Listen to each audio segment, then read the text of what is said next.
When it comes to camshaft exhaust duration, how much is too much to affect low-end torque and high-end power? We're gonna dig into that this time on Engine Masters.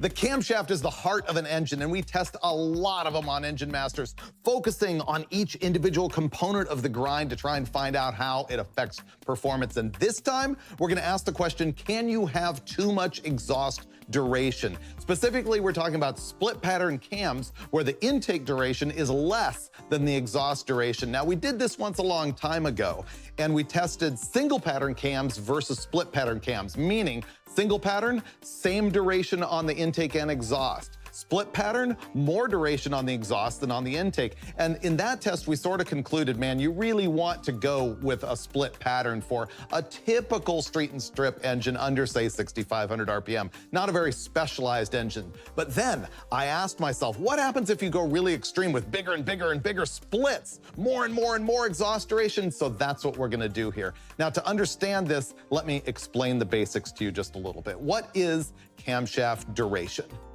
It is how long the camshaft opens the valve as expressed in degrees of crankshaft rotation. So as you're barring the engine over, it's actually how far do you turn that crankshaft while the valve is still open. So if we say 268 degrees of intake duration, well then the crankshaft rotates 268 degrees while the valve is open. So it's how long the valve is open. I've often used the analogy of opening a door to let people in. Duration is how long that door is open, except for the door is in the engine, and what it's letting in is the air and fuel mixture, not just people. So short duration is open and close. Long duration is open and close. It's just a longer time that that window is open to allow air and fuel into the engine.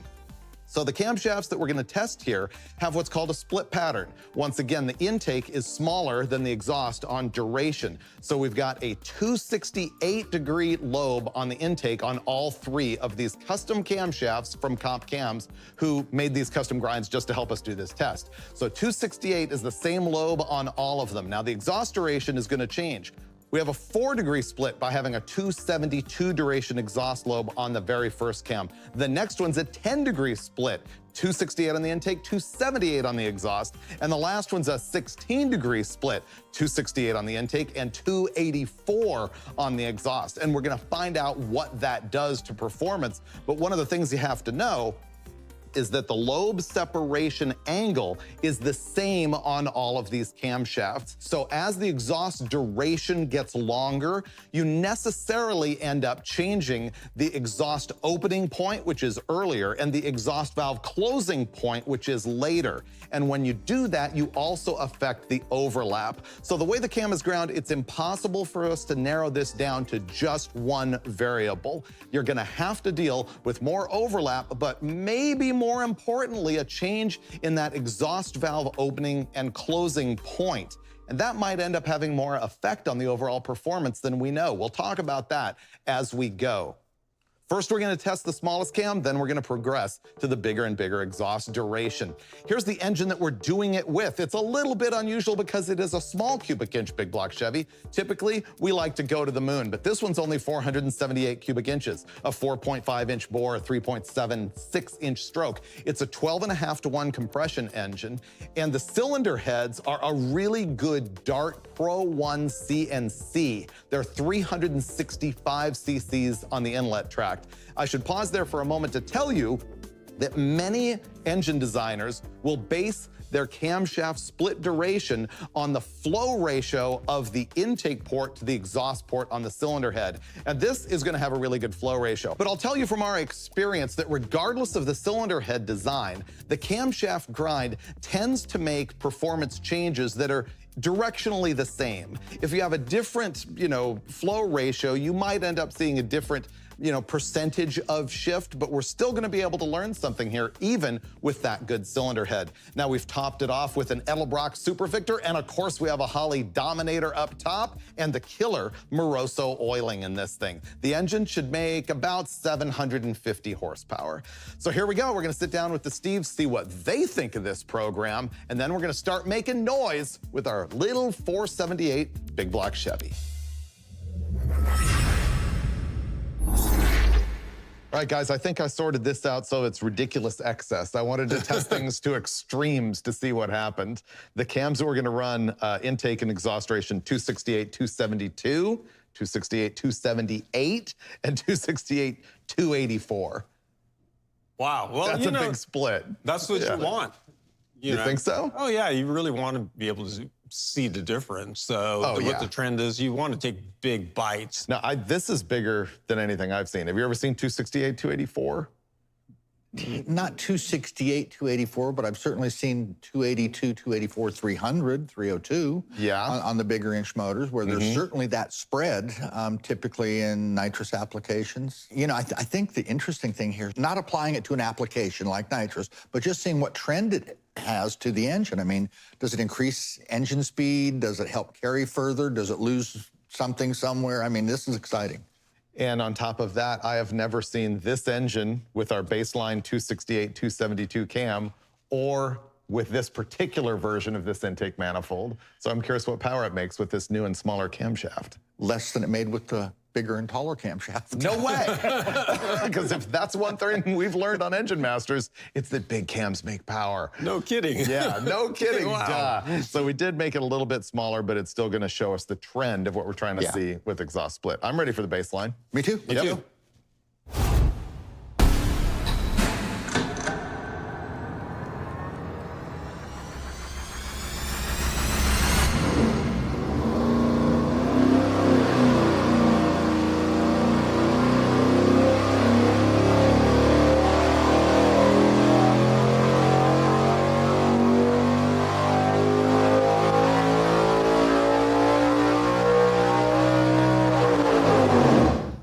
Here are our numbers with that smallest exhaust duration camshaft. It made 758.7 horsepower at a screaming 7,000 RPM, and the torque peak was 605.6 at 6,200, which isn't too surprising that it's that high in the RPM range. It's only 800 RPM difference between peak torque and peak horsepower, which is not as broad as we would like stuff, but small engine, big cylinder head, big camshaft, it's a little peaky. Well, and part of it too is I think that the intake manifold limits it some when it gets to really higher engine speeds. So it carries it well up to peak torque, but then it doesn't have enough airflow or intake manifold to carry it up higher up here. Yeah. Well, maybe the camshaft will change that. Maybe. Yeah. That's, I guess, what we're here to see. But then can we still attribute it to the intake manifold if the camshaft... It's a combination of both. Yeah. Of course. Always is. Yeah. It's never one thing. The other thing I would note is that with a 268 duration intake lobe making peak power at 7,000 RPM, that's pretty high for a small lobe. One of the things I think we're kind of passing on some too is this thing's 477 cubic inches. It's really hard to get great torque and raise these numbers up some with no compression. Yeah. And these things are hard to get compression in. I mean, if you can make 12 and a half, you've done your homework. And like a 565, you can get up there at 14 and a half, 14.7 without any issues at all. Right. This is 12 and a quarter to 1. Yeah. Let's talk about it longer before we go change the cam, because I don't feel like changing a cam right now. So let's have a longer discussion. Okay, well, let's get to the philosophical points here, right? I think you're right. Let's go change the cam. Bottom line is you won't have to change the cam. You'll just have to change the rocker arms on one side. Oh, great. That's true. All right, let's go do that. All right, next cam coming in.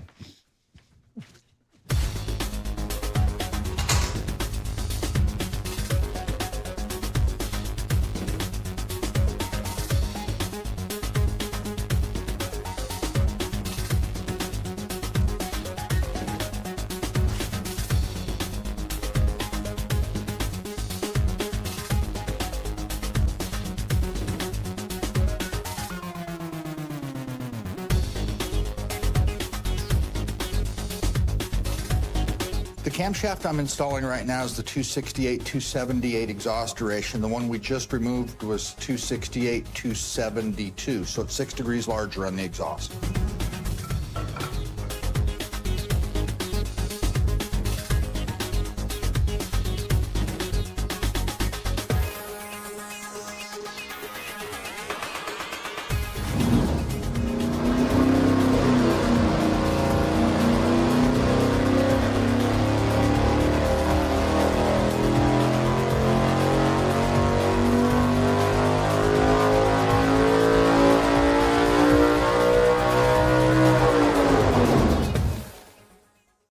We just tested our 268, 278 cam, 10 degrees of split between intake and exhaust. And when we were watching the numbers stream by as Brule was doing the test, Dulcich and I were busting up going, this didn't make a bit of difference, but it seems to have made maybe a tiny, tiny bit of difference. Here are the peak numbers: 761.5 horsepower at 7,000 RPM and 603.9 pound-feet of torque at 6,200. But as always, the story is not in the peaks, it's in the shape of the curves as we overlay them.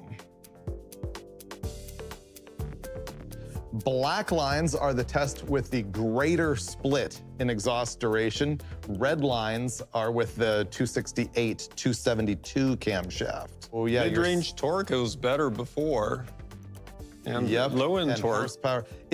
It tilted the curve, but it tilted it way up here. At peak torque. Right, so that the one with the less of a duration split made a little bit more torque down here. Yeah. And the one with more split, as we've seen before, carried more RPM and created the tiny, tiny bit more horsepower, which actually gains well after the peak. Yeah, it hangs on longer. Yeah. And, you know, having never done this test, it's what I've been told 100 times is what would happen. And it's subtle. I mean, it's 6 degrees only in one lobe, everything else being exactly the same.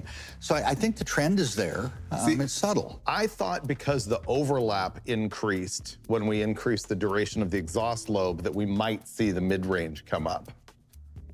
I think it's when the exhaust valve opens. Right, which is opening sooner. Sooner, I think, is where the torque goes. Yeah. That goes out the window because of that. So it's that trade-off thing. There's no one thing. You would like to say that more overlap makes more mid-range torque, but you're also opening the exhaust valve Yeah, it's earlier. valve timing. Yeah. You know, the perfect engine doesn't use any fuel, doesn't take any timing, and makes unlimited horsepower. But in the real world, everything is a trade-off. When you gain one thing, you lose another. You gain top end, you lose bottom end. You make more power at high speed, you might lose some torque. It's just nothing's free. The thing about opening the exhaust earlier, which is what happens when you make a higher duration lobe on the exhaust side, is if you leave the lobe separation angle the same, you are necessarily opening the exhaust valve earlier and closing it later. But opening it earlier means that when you're in the power stroke, you open the valve and you're releasing cylinder pressure sooner. The blowdown would be harder, so it might tend to evacuate better. It depends on the header, and there's a lot of variables involved in how it's going to react, I think. But at that point in the power stroke, is there really that much pressure to even make a difference Not there? only the pressure, but the pressure is decaying all the way as the piston's going down. Of course, this is more, the volume's increasing the whole way, but the other part of it is the crank angle's not as advantageous either. So at that point, the leverage on the crankshaft is going down quite a bit too. So maybe it's not the early exhaust valve opening that creates this problem. What else would it be? Well, and then later on, it doesn't matter because there's less time for it to matter.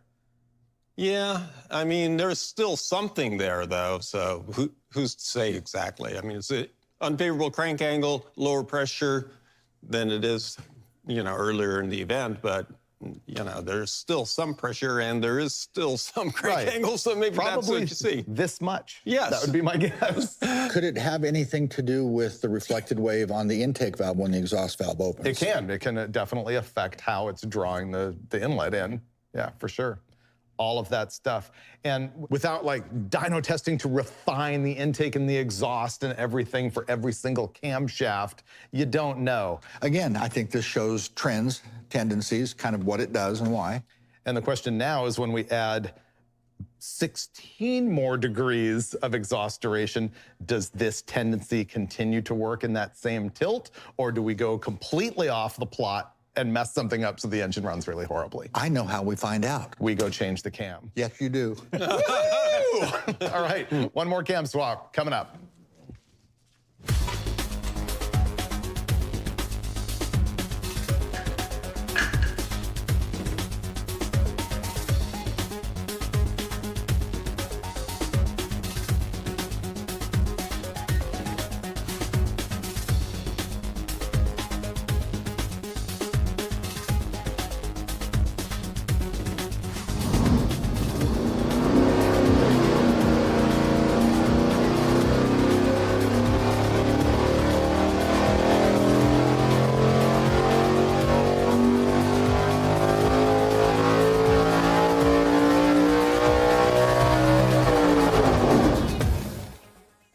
We're on the hunt to find out if you can have too much exhaust duration on your camshaft. We now have a cam with a huge split. On the intake, it's 268. On the exhaust, it's 284. That's a 16-degree separation between duration in intake and exhaust. We just ran the thing, and power numbers are kind of curious if you compare them to our other two camshafts. We just made 769.9 horsepower at 7,100 RPM, the best that we've seen yet. We made 602.9 pound-feet of torque at 6,300 RPM. Yeah. So that's only 1 foot-pound different from our last camshaft and a couple off from our baseline cam. So it sounds very similar until you see the overlay. What do we got? We're gonna compare the cam we just tested, the third cam with the big exhaust duration, to the middle cam, the one that's 268, 278. And you can see right up at the top, the one with the greater exhaust duration made more top-end power. Now we say it carries more RPM. It didn't really, it just made more power from 6,500 all up. The middle cam did carry a touch better than the first cam. So maybe this is the end of that trend. Right. You know, we're gonna get to a point again where we're splitting hairs. You know, it's just, it's gonna be small gains.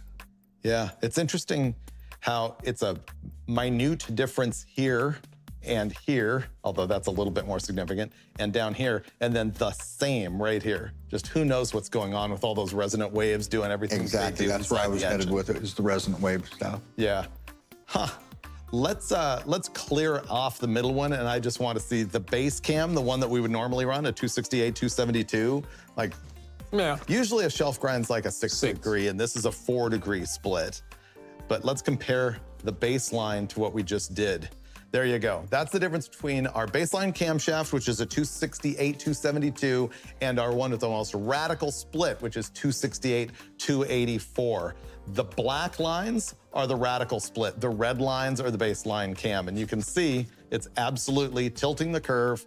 The more exhaust duration we threw at it, the more top-end power it made, and the more low-end torque it lost. And really, the pivot is high in the RPM range. It is pretty high. It is, but think about most drag cars, super gas, super comp, 6,000 RPM converter. Right, you don't care. 6,000 and up. You almost don't care about that down there. So this is kind of, in certain applications, an okay trade-off. And I also wonder if it is even more exaggerated if it had a tunnel ram, better breathing, and even higher engine speed and more cam. Or if you had nitrous and didn't really care about this stuff because you could just solve it with a jet, or if you had a supercharger or stuff. Although that's the next question, is everything we've tested has been naturally aspirated. Does it change when you put a turbo or a blower on it? Yes, it makes more power. Right, in the same curve as this. Yeah, that's the thing that we've seen routinely, is that whatever you do to the engine NA is the same effect that it has under boost. Yeah, as long as the boost is the same and nitrous is the same, but if the boost is the same from beginning to end, the curve and the shape of the curve will be the same. Now, I think there could be potential downsides to running this much exhaust duration though, which is, I think we all agree, reversion. Potential exhaust flowing up into the intake tract. At very low RPM, though. Yeah. In an application like this, does it really matter if it has reversion at 3,500? I would drive this thing around everywhere and not care. This would be a total like drag week deal if you wanted to run small displacement of 477. I would drive it, and you'd be cruising the thing down here at 3,500, and the thing is going to be huffing exhaust up into the carburetor, coating it black. Yeah, we actually, when we were changing camshafts, we saw some evidence of that already. In the ports. In the ports of the cylinder head, we saw some blackening. We've both seen it where it comes all the way up the intake manifold and even into the base of the carburetor. Yep. So what are our final conclusions with this thing. I think it is application specific, opened my eyes that if I want something that really makes peaky horsepower, if I'm running a boat or Bonneville or high RPM drag racing, maybe I am gonna go with a big radical split like that, which I don't think I would have considered before. I was just gonna say, this seems like a huge split with what we're talking about, but how many times do we see camshafts that are 284, 300 in 565s and that sounds normal to me, but yeah. You're right, it's the same amount. It's just that this is a smaller intake duration. Yeah. Yeah. So we know that this works when the camshaft's way bigger. I don't know why it's such a shock to me that it works when the cam's way smaller. So maybe that's another lesson that we just learned, is that it's kind of applies regardless of where you are. The trend is definitely there. Yeah. Yeah. I've definitely learned not to be afraid of exhaust duration. I guess so. I mean, for a while there, I've started, evolving a little bit years ago and thinking, well, why do I need all that exhaust duration? That's why I need it. And I think the last point is all of the talk about, you got to match your intake and duration to your flow ratio in your cylinder head. I think the tendency of the cam to do this is the same regardless of that flow ratio. You may be able to optimize the engine to the, cylinder head, but nonetheless, the cam trends the same direction. The characteristics will be the same, but if you have a 10,500 RPM engine, you're gonna need a lot of exhaust duration to be able to let it rev that high. If you put a smaller cam in, it would still do what we're seeing here. So bottom line, if you want a tow truck motor, maybe don't be worrying about this. If you're looking at a high RPM deal where you're racing in any kind of circumstance and you want more horsepower, all above the torque peak, then this is a pretty good answer to start chasing. And then there's Steve asking the question of what if you do a reverse pattern cam, by which he means less duration on the exhaust than there is on the intake. I'd like to see. He would like to see that. So perhaps that's a future episode of Engine Masters.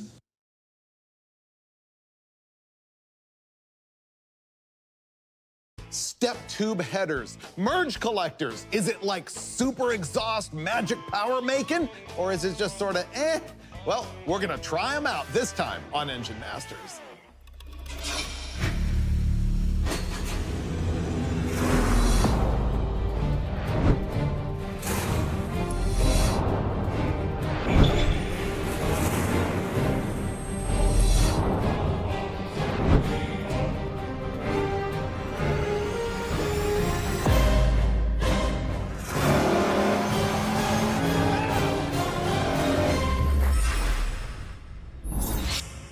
Step tube headers have been around the racing world for a long time, and the aftermarket has picked up on it, and you can buy them off the shelf. The question is, does it really make power? First, what is a step tube header? Well, it's a header where the primary tube diameter steps from an initial diameter up to a second diameter and then to a third diameter. It's typically 3. Look at the example right here. You've got 2 1/8" primary tubes coming out, and then it goes up to a 2 1/4, and then it goes into a 2 3/8. It's super trick, right? Well, the thing is, we don't really know. There's a lot of theories about why this would work. And when I sit down with Steve Brule and Steve Dulcich, we're gonna go through what those theories are. But the whole point of the episode is to find out if it really trends toward making a difference, especially with an off-the-shelf header. Here's how we're gonna do that. We're gonna take our engine that I'll explain to you in a minute, and we're gonna run it with 4 different sets of headers. First, we're gonna run it with a 2 1/8 tube all the way down. Second, we're gonna run it with a 2 1/4" tube all the way down. And third, the 2 3/8 tube. And finally, we will install the header that mixes them all up into one sort of smorgasbord of header greatness. And so that's how we're gonna find out if that works. But then there's another step. The merge collector is another doohickey that comes from the race world that's now available right off the shelf from the aftermarket. We'll explain this later in the episode and find out if that is gonna help us out or not. Here's the engine that we're gonna be doing all of this with. It is one of our favorites. It is a 598 cubic inch big block Chevy. That much shy of 600 cubic inches, and it's done in a stock deck height block. It's all from Blueprint Engines, or the short block is anyway. It is a 4600 bore bore and a 4/500 stroke. That's a lot of cubic inches in a fairly compact package. It's only 10-to-1 compression. It runs on 91 octane. The camshaft in it is a Crane solid roller, 274 degrees of duration at 50 on the intake, 284 on the exhaust. The cylinder heads are straight out of Brodix, and they are a 365cc deal. And they're unique because they are an oval port. They have a matching Brodix intake manifold, which is also perfectly matched to those oval ports in the cylinder heads. We expect this thing to make in excess of 800 horsepower, and it's going to do it at a fairly low RPM, but it's moving enough air and it's making enough grunt that we're hoping that if these headers make like a small percentage of change, that we'll be able to see it, because a small percentage of a big number like 800 horsepower turns into something measurable and visual on the dyno graph. All right, let me sit down with the Steves, and once again, I'm gonna ask them about the theories of the stepped header. Then we're gonna rip into it, check all those other 3 header sizes, go to the stepped header, and finally go to the merge collector and find out what happens. So I wanted to get your guys' ideas on sort of the major theories that I have read about why stepped headers might work. And the first and biggest one, the one that's like in engineering treatises, you can actually like buy computer programs to sort this out, is that at each step, there is a reflected wave induced, or a rarefaction right there as the gases pass through the step, and that changes the tuned length of that sonic wave that goes back and forth in the exhaust and helps the extraction and the pulling in of the air fuel and all of that. That's what you call a stare down. Really, I'm not doubting the fact that you may generate something, but I'm not sure how significant or powerful that reflection is. Yeah, because I don't know. It seems like obviously there's a wave when the gases go out the end of an open pipe, but really just in a little step, what would be the amplitude of that wave be, right? That's the multi-million-dollar question here. The other interesting one is that theoretically, in an ideal world, you wouldn't have a step header, you would have a big megaphone. It would just progressively get larger and larger and larger.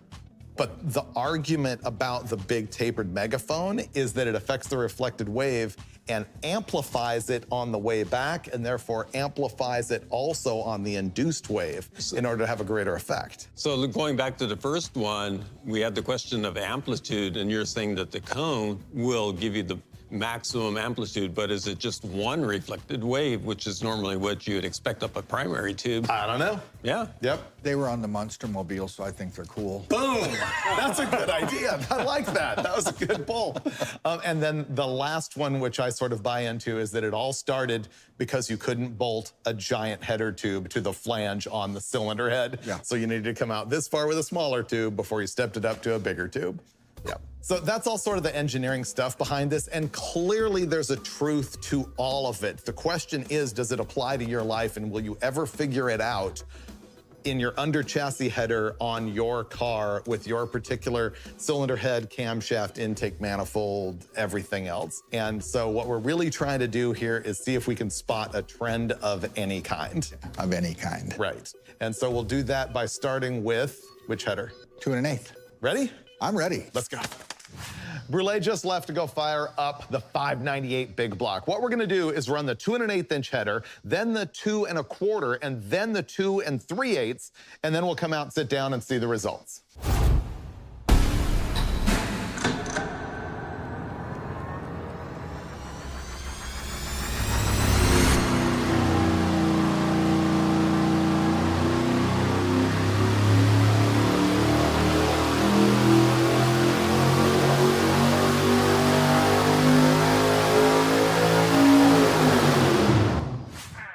Step 2, the 2 1/4 inch tubes. Yeah. What is this made out of, lead? I know, they're heavy.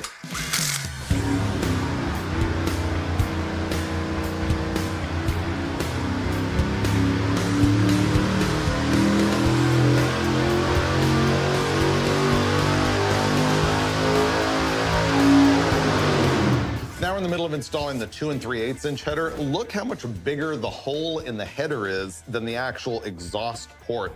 Also, look how thin the metal gets all the way around the header. That's like a leak waiting to happen. That's the downside of big tube construction on this thing. And remember, this is the one that also has the larger collector. It's 4.5 inch instead of 4 inch. That's a necessary evil. We had to make 2 changes at once because you can't cram that 2 3/8 inch tube into a 4 inch collector.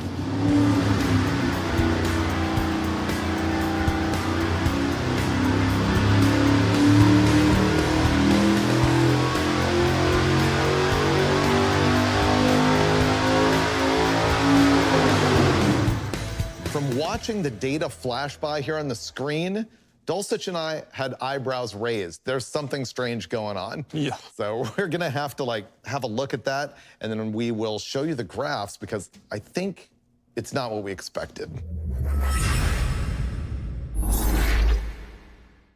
We're trying to find out if stepped headers work. And to do that, we just tested 3 headers as a baseline with the 3 different tube diameters. We tested 2 1/8, 2 1/4, and 2 3/8. And here are the power numbers for all those headers. 819 horsepower at 6,100 RPM, 819.8, and 826.5. The torque's a little bit more different, 758 versus 745.8 versus 747. So on the face of it, these are all kind of the same, but off camera, we looked at all of this stuff because we saw a big surprise. This is the curve with the 2 1/8 inch header. Watch what happens when we install the 2 1/4. Ooh. The red lines are the 2 1/4, the black lines are the 2 1/8. If you were to ask us yesterday, or even this morning, which is gonna be the best header on this engine, we would have all told you it's the 2 1/4. Or even 5 minutes ago. Yeah, 5 minutes ago. We would have never recommended anybody to run a 2 1/8 inch header on a 600 cubic inch engine, a 598. And as we were discussing earlier, when you look at that torque curve, that really is a curve of the volumetric efficiency. So interestingly enough, while this makes more peak torque and more torque in this whole area, way down low where the small header's supposed to be better, the big header's better. So it's all in this wave tuning thing, in my opinion. I mean, it's filling or evacuating the cylinder. It's doing something more efficiently in the cylinder, capturing pressure at different points in the RPM curve with different diameter tubes. Meaning this right here has got the larger tube making more torque at the bottom end. Yes. Probably down here at 800 RPM, if you could run it at wide open, it might go the other way. Again. And if you could run it to 10,000 RPM, it might cross the way because the reflected wave tuning in the header changes. This, I think. Yeah, I mean, it's definitely not a matter of flow resistance down there at 3,500 RPM. Right. It's something else going on with the way the engine tunes in, which to me, it implies that it's very combination specific. Maybe a different intake manifold or cam or other change in the engine combination can lead to a slightly different result. We come back to that every time, is it's combination specific, and we've heard that our whole lives, but it really is. But, there's certain things where we like to say always, and there's never an always. There's always an exception, and that's what this is. Now let's show you what happens when we put the even bigger header on. This is gonna be the 2 3/8. And the 2 3/8 is in the blue lines, and you can see that it once again, oh, wait a minute, no. No, it picked up torque. Here's freaky. The 2 3/8 picked up torque. So the blue line here is now the 2 1/4. The red line is the 2 3/8. Just a minute ago, we showed you that the larger tube lost mid-range torque. Then we put a larger tube on it, and it came back a little bit, further showing you that there's just crazy things going on with that reflected wave tuning that you can't guess. And well, from 2 1/8 to 2 1/4, we didn't see a horsepower increase. We did see it with the 2 3/8. Yeah. So what you're saying is all the 3 of us combined and our favorite header, 2 1/4, was the worst we tested. Yes. I'm just trying to be clear here. Yes. At least I wasn't alone in it. You guys all agreed. We were all here. I was convinced the 2 1/4 was going to be the right one. Yeah, a lot of times I walk into a test and it's like, oh, I know exactly how this is gonna go. Yeah. And then it just kicks me in the giblets every single time. Right. I did read one theory I didn't run past you guys, which is the reason you have the smallest tube length right out of the port is to maintain that velocity for low speed torque. All right, we're gonna install step headers and it's gonna be great.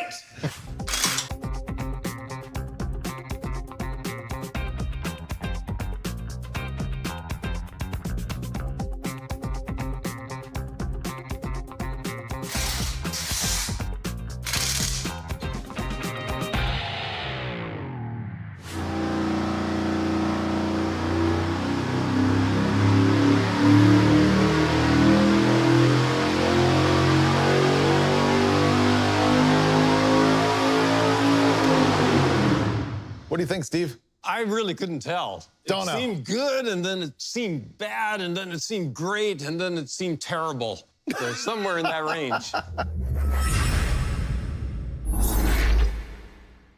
We're trying to find out if step headers can be the magic trick for performance. Before we tested, I said we're going to find out if it's the best of both worlds, the worst of both worlds, or of all three worlds, or if it's inconclusive. And I can now tell you it's virtually the worst of all worlds in this particular test. It made 828.8 horsepower, which granted is pretty like good. 2 better than anything else we've tested, but you'll find out you don't care.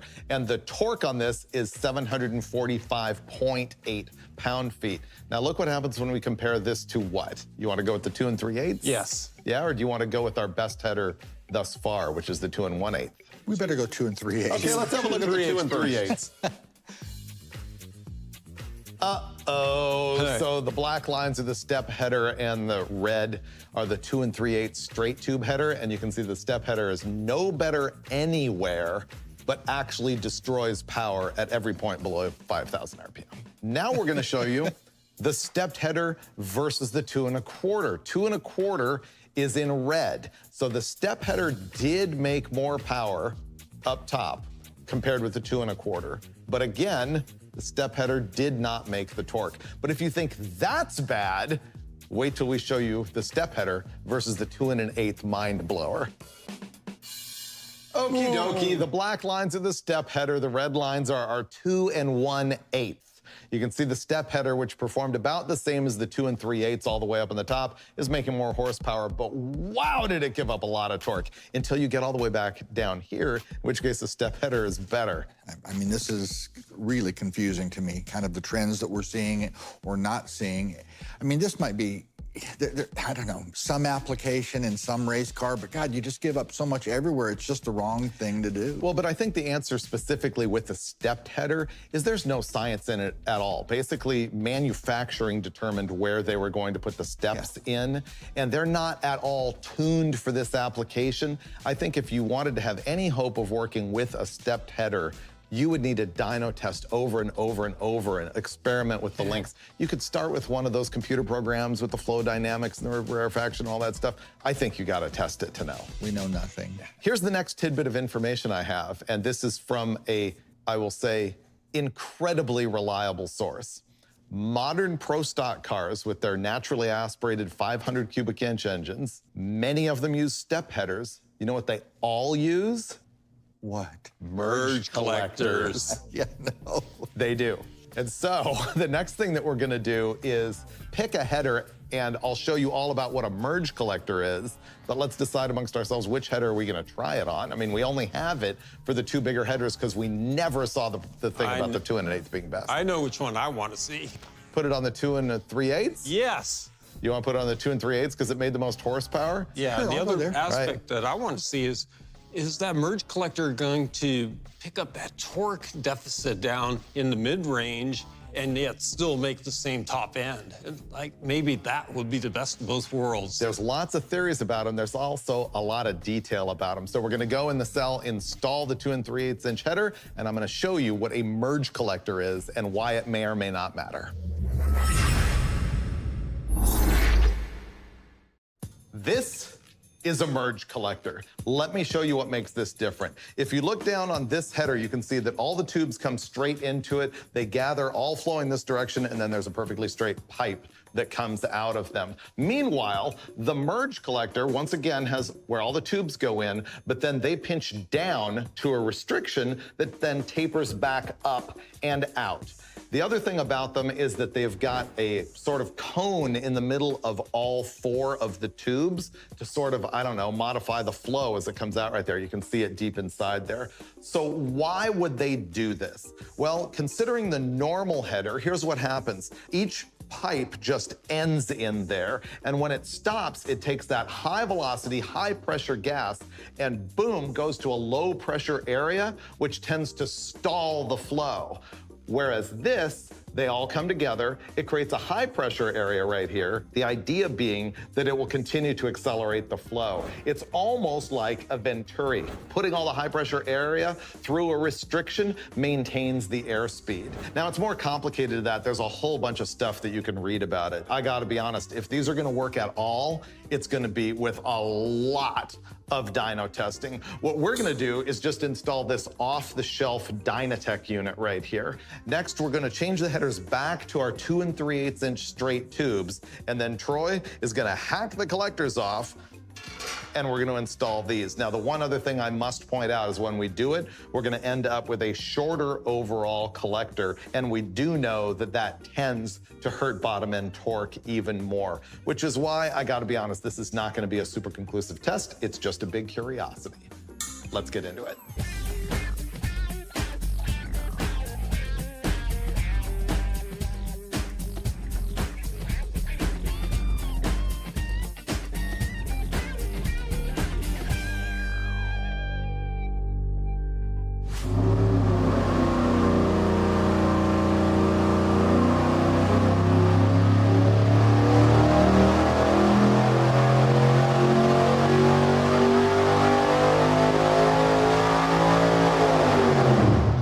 Well, because we didn't kill enough power with our step header test earlier in the episode, we decided to install a merge collector.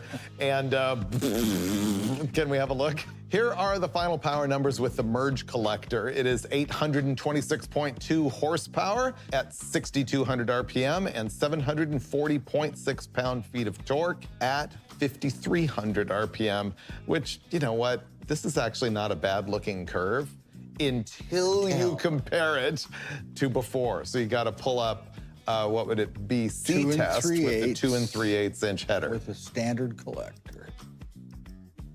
Yeah. Look how pathetic that is. All right, the black lines are with our merge collector. The red lines are without. The merge collector is an incredible failure, but I won't say that's a categoric answer for all merge collectors. It's the fact that it was an off-the-shelf unit. There was nothing scientific about it, and it significantly shortened the collector length, which is probably part of the torque. Especially kill. down at the very, very, very bottom of the test where they're the same, actually. So Right never there. mind. This is what I call monkey see, monkey do math. As long as somebody else did it, then it must work, and so I better try it too. Can you call up this test with the merge and compare it to our best header, which is the 2 1/8? Wow, is that devastatingly bad. Wow, the red lines are where we started the beginning of the show with the 2 1/8 inch header that we didn't think was going to work. And yes, we did end up finding some horsepower above 6,000 RPM by a few numbers.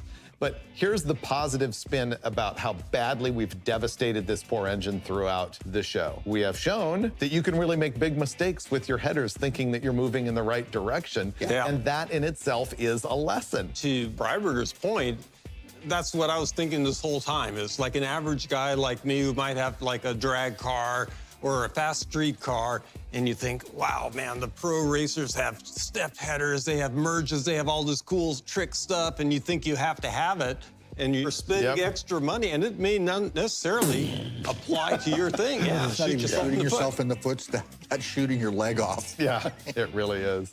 You know what, though? I think that's what the show's about. We test a lot of theories. Sometimes we bust myths. Sometimes we just do shootouts and find like what the best parts are. But the thing is, we learn something every single time, just how we have done for 8 seasons on Engine Masters.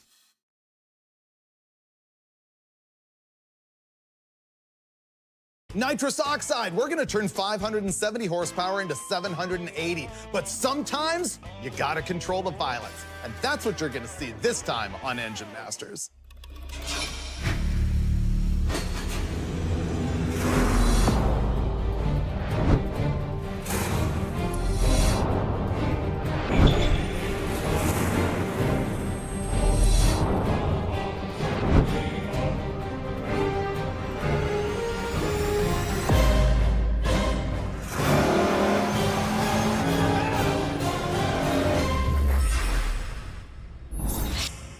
My personal long-held belief is that nearly any V8 can and should accept a 200 horsepower shot of nitrous oxide. And on this episode, we're gonna talk through how to make that safe I've actually done way worse, trust me. And we're also gonna tell you how to control that hit a little bit for extra traction at the drag strip and for extra safety on engine parts and drivetrain parts. It's all about what I call the hit. What happens when you stab the button? How violent is that nitrous gonna hit?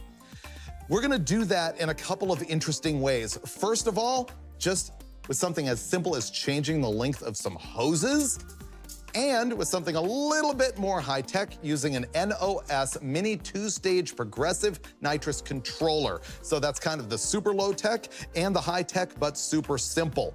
Wait for it, it's gonna be cool. But man, right now I wanna tell you all about the horsepower that we're gonna be making, because this I love. We're gonna take 570 horsepower and turn it into 780 before we're done for the day. The engine we're starting with is my own GM LS-based V8. It started life as a 6-liter. It's now 408 cubic inches. It's meant to be a power outer engine, so it only has 9.3-to-1 compression. It has rings that are gapped for nitrous. It's all forged. It's got Blueprint engine cylinder heads. The camshaft is a real tame average cruising LS type deal. The duration at 50 thousandths tappet lift is 225 on the intake, 238 on the exhaust. The intake manifold that we're gonna be using is carbureted this time. We're using the GM version of a single plane intake manifold, and the carburetor is gonna be a Holley XP at 750 CFM. Now for the nitrous system, it's sort of a Frankenstein of stuff. We've got an NOS bottle, a Dash 4 feed line. We're gonna use NOS cheater solenoids. It's got a Wilson bracket that's actually pretty cool. And we've got a Zex perimeter nitrous plate under the carburetor. Just as a refresher course really quickly on how this is gonna work, nitrous oxide is stored as a liquid inside the bottle and it travels through the hose up to that solenoid. On the other side, you got a solenoid that is controlling gasoline. The gasoline and nitrous are both introduced to the engine at the same time. The nitrous like freezes the intake charge, which makes power. It also carries oxygen with it. The molecule of the nitrous oxide breaks into oxygen under temperature and pressure in the cylinder, and extra oxygen means that you can burn more fuel, and that's burning the extra fuel and that coldness that makes a whole lot more power. Now, the thing is, when you open these solenoids, you've got nitrous and fuel going in at the same time. The nitrous is at about 950 PSI, and the fuel in a carbureted situation is about 5 to 7 PSI. The thing that can happen is the nitrous gets into the engine first. It spikes a little bit lean before the fuel gets into the cylinders, and what you see on a dyno chart is often a big spike in power. Like you'll hit the button, and boom, the power goes straight north, and that can be violent on engines, and that can break traction, and that's the thing I call the hit. That's what we're gonna try and control here. Now, I actually kind of dig it. I want to go wide open all the time, every time. Brule doesn't like it quite so much, and so what he heard from a lot of nitrous tuners is that you can affect that hit simply by changing the length of the hose that runs from the nitrous solenoid to the plate underneath the carburetor. Once again, that nitrous is at 950 PSI, so it's traveling that distance like stat. If you put a longer hose on it, does it slow that down so that the fuel has a greater opportunity to get in the manifold along with the nitrous oxide so you don't see that big hit? Well, we've heard that a lot, and we're gonna test it. We're gonna use an 8-inch hose, a 36er, and believe it or not, we also have a 5-foot-long nitrous discharge hose. Nobody actually does that, so if it doesn't make a difference, nothing will. Here's something that will guaranteed make a difference. That is the NOS Mini 2-stage progressive nitrous controller. What this thing does is allows you to go on a touch screen, and you can change that hit at the press of a stylus on your screen. For example, instead of just hitting a button and having 100% nitrous flow, you can start at 25% and ramp it up to 100% over any period of time you want. 1 second, 2, 3, 4, and we're gonna see how that affects the power curve on the dyno as well. All right, we're gonna go load this thing so that we can start making noise, and we're gonna start right away with a nitrous hit, a 200 shot with the 8-inch hose. I'm gonna sit down and talk to the Steves about all of this stuff, and by the end of the day, I think we're gonna have my LS running better than ever and ready to install in a car. We're going to be running a lot of nitrous oxide through this thing today, so I think one of our first topics should be safety. What do you have for a tune-up? Actually, I do have a pretty conservative tune-up, and it's basically, it's considered a 175 shot, but it actually makes closer to 200 is my guess. Okay. From just past experience, it's basically a gasoline jet in the 60s and a nitrous jet in the early 70s. And I've actually got 13 degrees out of it currently. He doesn't want to say, run 26 degrees of timing. Yeah. Because your LS might not say the same thing depending on what computer you're using or how you're measuring. So we talked about the jetting that you've got in the thing, about a 200 shot with about a 73 nitrous jet, 72. Yeah. And then we talked about ignition timing. We should talk about the fuel. Sunoco. Sunoco, what? 116. Okay, so big, heavy, high-octane race gas. Detonation is a death sentence. It's as simple as that. So we just cannot let it detonate, hence the high-octane fuel and the excessive, I'll say, by this much retard in the timing. Just for safety. Yes. Yep, and making sure the thing doesn't run lean. And, of course, we've got a killer fuel system. It's all Aeromotive stuff, I believe, on the dyno, so that's never going to be a risk. And the engine itself has low compression. It's only 9.3 to 1. And really, compression ratio is something that isn't discussed a lot as far as nitrous hits, but I think the lower your compression, the more added nitrous oxide horsepower you can have and still be safe, just because the cylinder pressures are lower. And the last safety thing that this reminds me of also is the RPM at which we're engaging the nitrous oxide. Why wouldn't you hit the nitrous at 1,500 RPM? Because a 200 horse nitrous system is still 200 horse. No matter what RPM you hit it at. And so therefore you do the math backwards on what the torque is. At low RPM, cylinder pressure has to be way higher for a given horsepower gain, so. There you go. I think we just start straight with the nitrous. I say yes. All right, first test, what are we doing? And what I really want to know is what you're gonna use for a hit RPM. Well, you're not letting me push the button as normal. You want it to be a little more accurate than that. But we're actually using the NOS nitrous controller as a window switch at this point. It still has 100% activation as far as the solenoid is concerned. Right. But we're activating it at 4,800 RPM. I figure it'll take to about 5,500 to ramp fully in.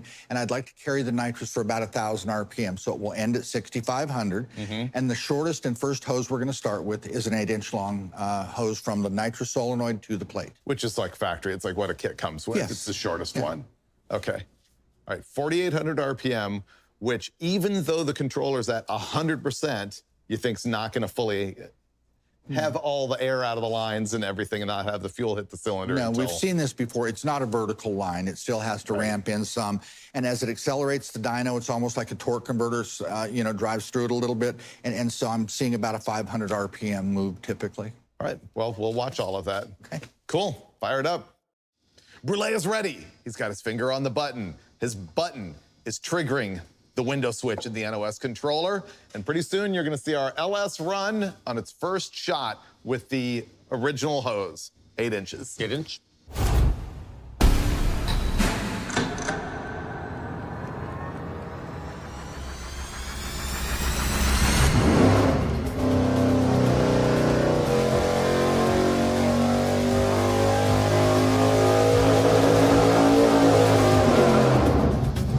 We got that. Now we're gonna see what happens with longer hose lengths. We've got a 36 and a 60. We're gonna go change them both up and come back and show you what happened.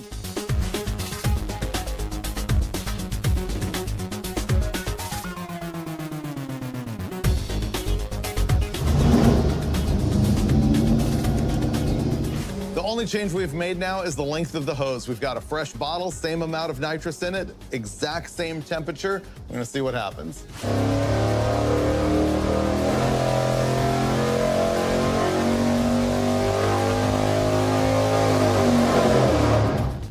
In comes the 60.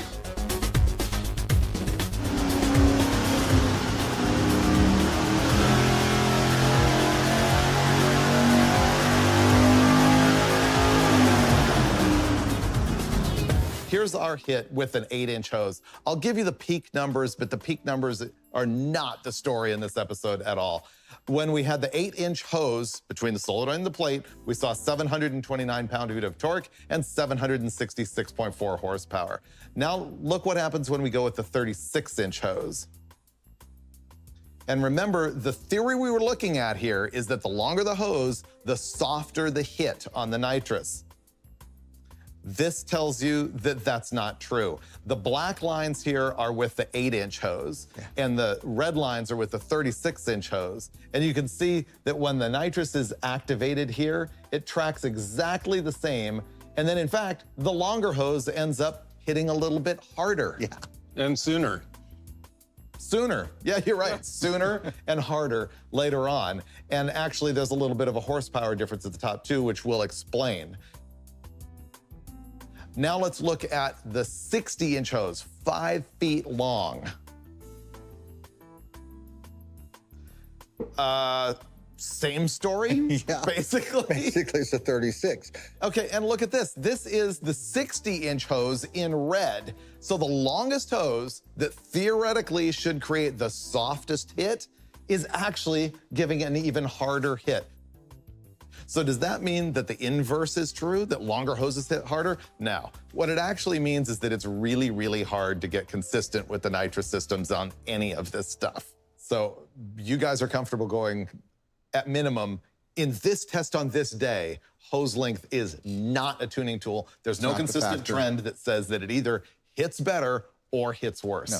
Does not matter, which makes sense to us because remember we were talking about once the solenoid opens. It doesn't exist anymore as far as the track's concerned, from the bottle to the engine. Right. So when you're adding a few feet of hose here compared to 20 feet from the bottle to the solenoid, what percentage change? And then how fast does liquid nitrous go down that little tiny hose? It doesn't care. I think a whole lot of it has to do is if the nitrous bottle had 5 pounds in it, this might make a big difference.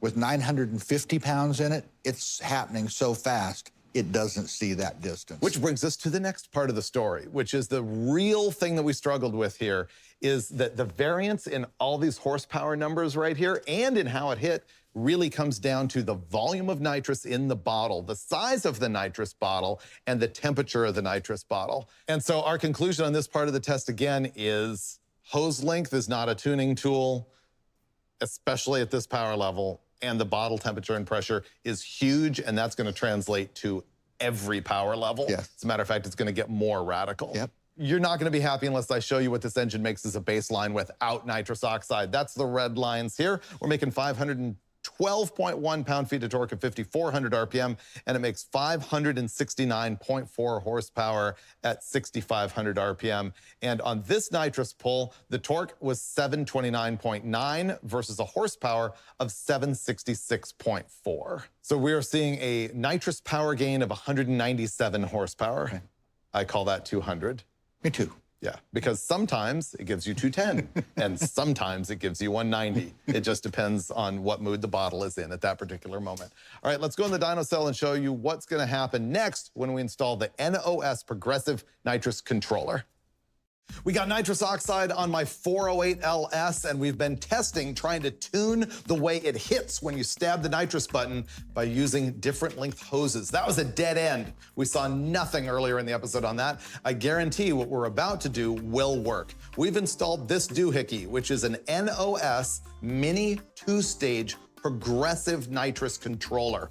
What this does is it's going to allow us not just to hit a nitrous button and have all the nitrous flowing at the same time, it's going to allow us to decide how much nitrous we want to start flowing right when we hit the button, and we get to pick a time frame at which it'll flow 100% nitrous. So we can go from 25% to 100% over 1 second, 2 seconds, 3 seconds, whatever we want. Let me show you how we're gonna set this up on our little handheld device here. So I'm gonna start at 25% nitrous flow. If it's a 200 horsepower kit, this means I'm gonna start as a 50 horsepower kit, and it's gonna ramp up to 100% or 200 horsepower over 4 seconds. And now, because I'm now flowing much less nitrous at the hit, only 25% of it, I can start it at a lower RPM. Before, we were activating it at 4,800 RPM because we didn't want to hit 200 horsepower lower than that. But now, I am actually going to start flowing my nitrous at 3,500. It's starting at 3,510. It'll end at 8,000. We'll actually shut it off manually before that. Let me check my ramp builder. Yes, it saved my data. All right, that's starting at 25%. We'll see what that does, but I think I'm gonna come in here and probably change it up a few times and see what happens. But here's our first setup.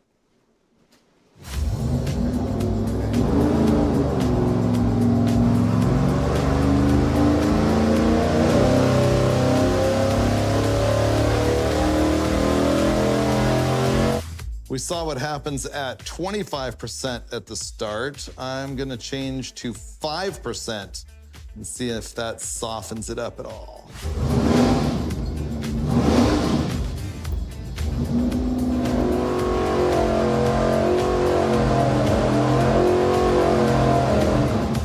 Now, Brule and I were talking about whether or not 50% duty cycle on the solenoid means 50% horsepower. So what I'm gonna do here is make it so that it starts at 50% and ends at 50%, and we'll see what kind of power we make.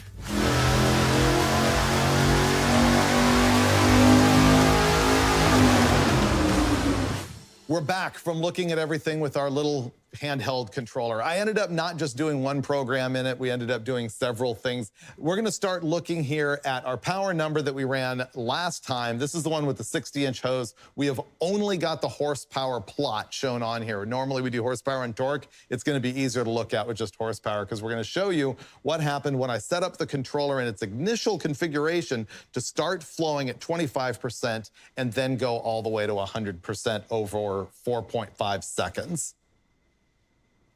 And there's the difference. In red, this is the controller in action, and in black, that is Steve Brule stabbing the button. Although we did have the window switch activating it up at 4,500 RPM there as well. So what we can see here is not 100% what I was hoping for. I thought that it would end up sloping a little bit more gradually, when in fact, setting it at 25% makes it hit pretty hard down here. The slope of this curve with the controller and this curve without the controller is a little shallower, but not as much as I thought. You know, I think the advantage to the controller is if you don't like that curve, you can go put a smaller percentage in and you can soften it up and slow it down. You can. One of the things you can do actually is I showed you the screen on camera that shows just go from 25% to 100%. Well, once you do that, the handheld will also make a graph with plot points on it. And let's say you're working at the dyno and you see this and you're like, ooh, this is a little meaty in here. I don't want that much torque gain at that low of an RPM. You can grab the points almost like a timing curve graph and pull it down and shape it to what you want. Now, the other elephant in the room here is that with the controller, we made 783.7 horsepower, which is super cool. That's a big gain over our baseline.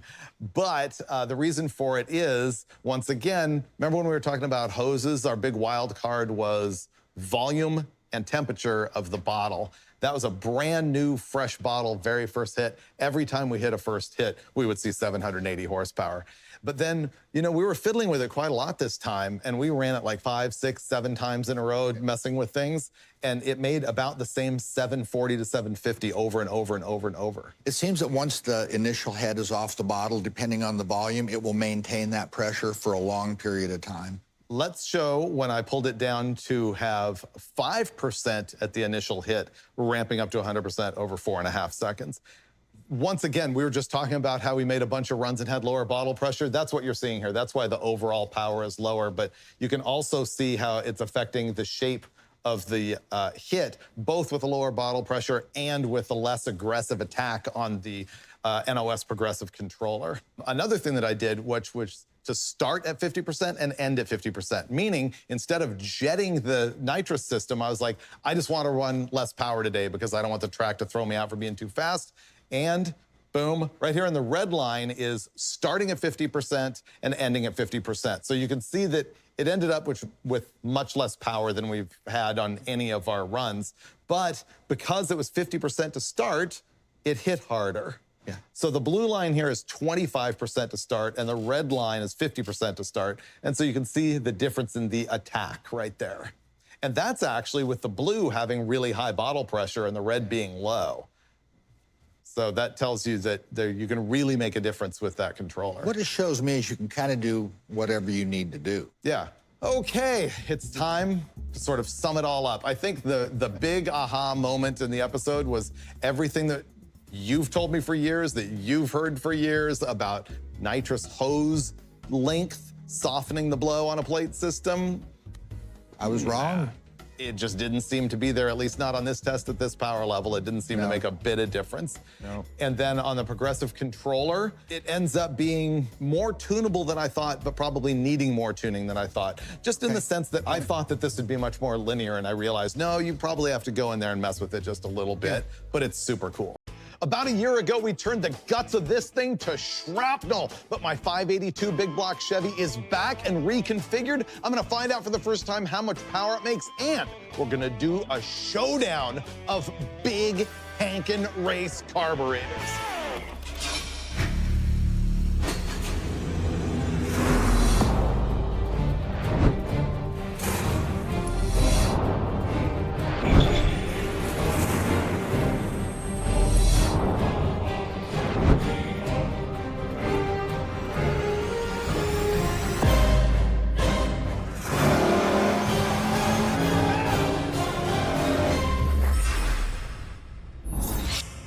My 582 cubic inch big block Chevy is back. This is the same engine that made 1,000 horsepower naturally aspirated on prior episodes of Engine Masters. Unfortunately, we went to test it one time and the head broke off an intake valve and it turned the entire bottom end into gravel. No good at all. But it's back, it's fresh, it has a new configuration, and on this episode, I'm gonna find out how much power this new setup makes for the very first time. We're also gonna do a shootout of big race carburetors. We're gonna do 1,050 CFM versus 1,250 versus 1,450. Now, we've done this on smaller engines with smaller carburetors, and I can tell you that if you're dealing with like 350 horsepower or less, you want a 600 CFM carburetor. And if you're dealing with, say, up to maybe just the underside of 500 horsepower, a 750 works. Above that, we really like an 850, and eventually, we go to the 1,000 CFM and beyond. We know the tuning trends of those smaller carburetors. We're gonna find out if the same theories stick when you go big for large race stuff. So let me tell you all about the new configuration of the engine, then I'll come back and give you details about these carburetors.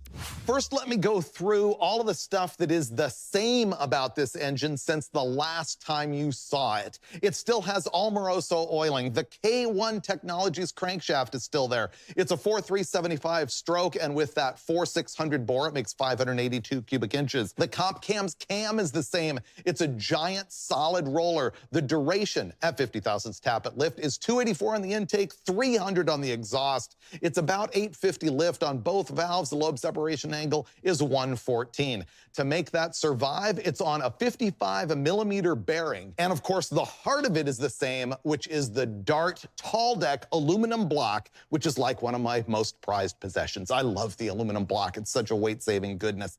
Here's one of the key things. The old compression ratio was 14.7 to 1. I decided I wanted to convert this engine so that it could putt around on pump gas. I'm not talking about making wide open throttle drag race passes on 91 octane. I am talking about retarding the timing a few degrees, putting 91 octane in it, and being able to cruise it on the street. Yes, it can do that at 12.5 to 1 with this kind of camshaft and being all aluminum and being light on the throttle. So that's a major difference in potential power, going from 14.7 to 1 and dropping it to 12.5 to 1. So that's a big change. The top end is also way different. It now has Brodix BRX cylinder heads on it. These are an as-cast, meaning unported version of the very popular Brodix SR20. The intake ports on these things are 444 cc. They can flow up to 495 CFM advertised. It's a big 2,400 intake valve, and for that reason, the intakes are Manley titanium. The exhaust are gonna be Inconel. And of course, I got giant Manley springs on the thing now. The intake manifold is now also a Brodix. You've seen us run this with an Edelbrock 4-barrel and also with a tunnel ram. Now it's a Brodix that matches the heads, and it's extensively ported by Bostik racing engines. Speaking of Bostic, man, I really got to throw James Bostic in Yuma, Arizona, a giant thank you, because he jammed this thing together with a lot of parts availability problems in no time to make it happen for this episode. And then, of course, there's the carburetors that I will tell you all about. But first, I got to admit, I'm dying to know how much power this thing makes now. It used to make 1,000. I'm really hoping that it'll still do that, but I did reduce the compression ratio quite a bit. So I'll find out at the same time that you find out. Now let's discuss what we're going to do with the carburetors here. We did this once before on an engine that only made about 470 horsepower, and we tested like a 650, 750, 850 or something like that. And I'll just give you the basics of that because I know it's useful to a lot of people. If you're working up to about 350 horsepower, a 600 CFM carburetor is fine. Up to like 400, 450, you're good with a 750. When you start to tickle 500 and above, we really like an 850, and Dulcich and I will use a 950 every single time when you're talking about something that's like 575 into maybe, 675, and after that, sky's the limit. You start to go to these, which are 4500 series carburetors instead of the smaller 4150 series. These are the ones that take the much bigger footprint. They're commonly called a Dominator because that's the Holley brand for them. Now, when we were doing the smaller carburetors, we saw some tuning trends as the carburetor got larger and larger, and I think we might see the same thing here. What I don't know is if there's such a thing as too large a carburetor for this engine. Let's talk about how the manufacturers get more CFM through a carburetor. It's fairly simple. It's the throttle valve size. Just the barrel gets bigger and bigger. For example, the 1050 carburetor has a 2-inch throttle valve size, or butterfly. The 1250 is 2 1/8, and the big 1450 is 2 1/4. Now, why might that affect you adversely? Because we know that on the dyno, you can put almost the biggest carburetor that you can get, and it'll ultimately make the best horsepower because at that point, the engine's only gonna use as much air as it can. So what's the downside? To explain that, let's look at how a carburetor venturi works. First, there is a booster in the middle of the venturi. This is what brings the gasoline. It's got holes on the underside of it that the gasoline is drawn through. The venturi is sort of an hourglass shape. Actually, in these, it's not at all. It's a taper, and then they're straight, and then the booster provides that venturi effect. The venturi effect is basically Bernoulli's principle, which is that as airflow goes across a restriction, the air speeds up. We also know that fast-flowing air is a lower pressure area than slower moving air. So what the venturi is doing is creating a high pressure area above that booster and a low pressure area below the booster, and so it's drawing that fuel out. It's basically sucking gas out of the booster. Now the thing is, as the hole gets bigger and bigger, the airspeed slows down. And what you're really matching is the airspeed versus the engine's displacement, RPM capability, and horsepower, because you want the air to be able to pull the gas you need. If the engine's incapable of drawing the air through fast enough that it pulls that gas out in an efficient way, you've got trouble. So that's what we're gonna be looking at. And here's a clue as to how the manufacturers know that larger carburetors need larger jet sizes because they don't suck on the jet hard enough to flow enough fuel. The QFT 1050 comes from the factory with a 92 jet. The 1250 comes with a 94. The 1450 comes with a 96. So they have a bigger jet size with the larger barrels. A lot of people think a larger CFM carburetor flows more fuel. Don't put that carburetor on there. That's way too much gas for your engine because it's too big. It's an 850. Wrong. The jet size really has to go hand in hand with the venturi size and the signal that the jet gets. Here's another thing that we're going to be looking at tuning on these carburetors. When you buy a Dominator and sometimes a Race Series 4150, you can pick from what's called a 2-circuit or a 3-circuit. Now, these circuits deliver additional fuel, and you've got an idle circuit, you've got a high-speed circuit, and on a 3-circuit carburetor, they add an intermediate circuit. Steve Brule always likes to run a 3-circuit carburetor on an engine like this so it can deliver enough fuel. Let me show you the discharge for that intermediate circuit. If you look down the barrel of the carburetor, maybe from the underside, you can actually see that little tube sticking out. That is just delivering more fuel as you go. Thing is, all of those circuits deliver what's called an emulsion. It's a mixture of gasoline and air, and they have air bleeds at the top of the well. Here's why. Imagine when you're drinking a soda and you've accidentally broken your straw in half and it's got a little hole in it, and you suck through it. You get a bunch of air. It's not that satisfying. If there's no hole in it, you get straight soda. If there's a giant hole in it, you basically can't suck through it enough to get some soda. The same thing is happening with those air bleeds. You take that jet out of there, you're hardly going to move any fuel. And that's a trick that Brule uses to sort of disable that intermediate circuit if he doesn't need that much fuel. You're also going to see us messing around, probably not with the idle air bleeds, but with the high-speed bleeds to make some tuning differences with these carburetors. So that's about what you need to know as far as technology in these things. Otherwise, they're just organized leaks. What we're gonna do is run my engine first with a 1050 CFM carburetor, and that's when I'm gonna find out if this thing still makes 1,000 horsepower. Probably not with the 1050. It probably makes more power with the 1250. I honestly have no idea what happens with the 1450, and that's why we're here. Let's go talk to the Steves, including Steve Brule, the carburetor whisperer, and we'll get this thing going. Okay, guys, I'm happy to have my 582 back. Do you remember how badly we splattered the dyno cell with this thing before? No, it was brutal. Oh, what man. a heartbreak, Freiberger. It really was devastating. So our very first test here is not only going to be the 1050 CFM carburetor, but also the first time I'm going to be witnessing the new power with my old new engine. This is one of those things where guys go, what do you mean? This thing used to make X amount of power. And you go, well, yeah, but you changed the compression ratio, the cylinder head, the intake manifold, the headers. Yeah, so we'll find out what kind of power. I will simply say you clipped its wings in your attempt to go street driving.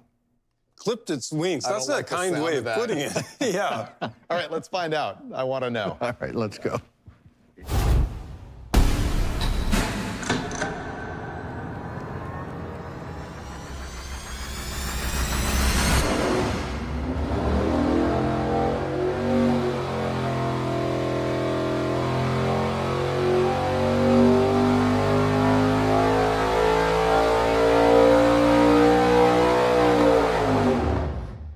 This thing used to make 1,008 to 1,015 horsepower naturally aspirated with a 4-barrel, and it's now making 953.6 horsepower at 7,100 RPM and 753.8 pound-feet of torque at 6,200.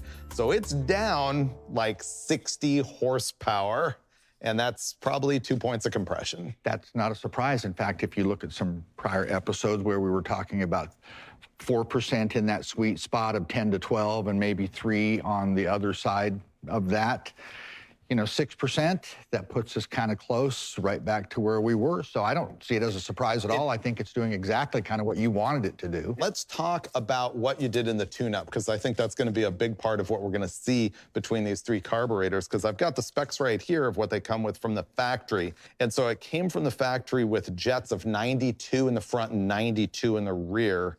What did you do to tune this one up? Because I'll compare that later to the other carburetors. Initially, my suspicions were I was going to put it on and it was going to be rich. And I put it on and it was lean with the factory jets in it.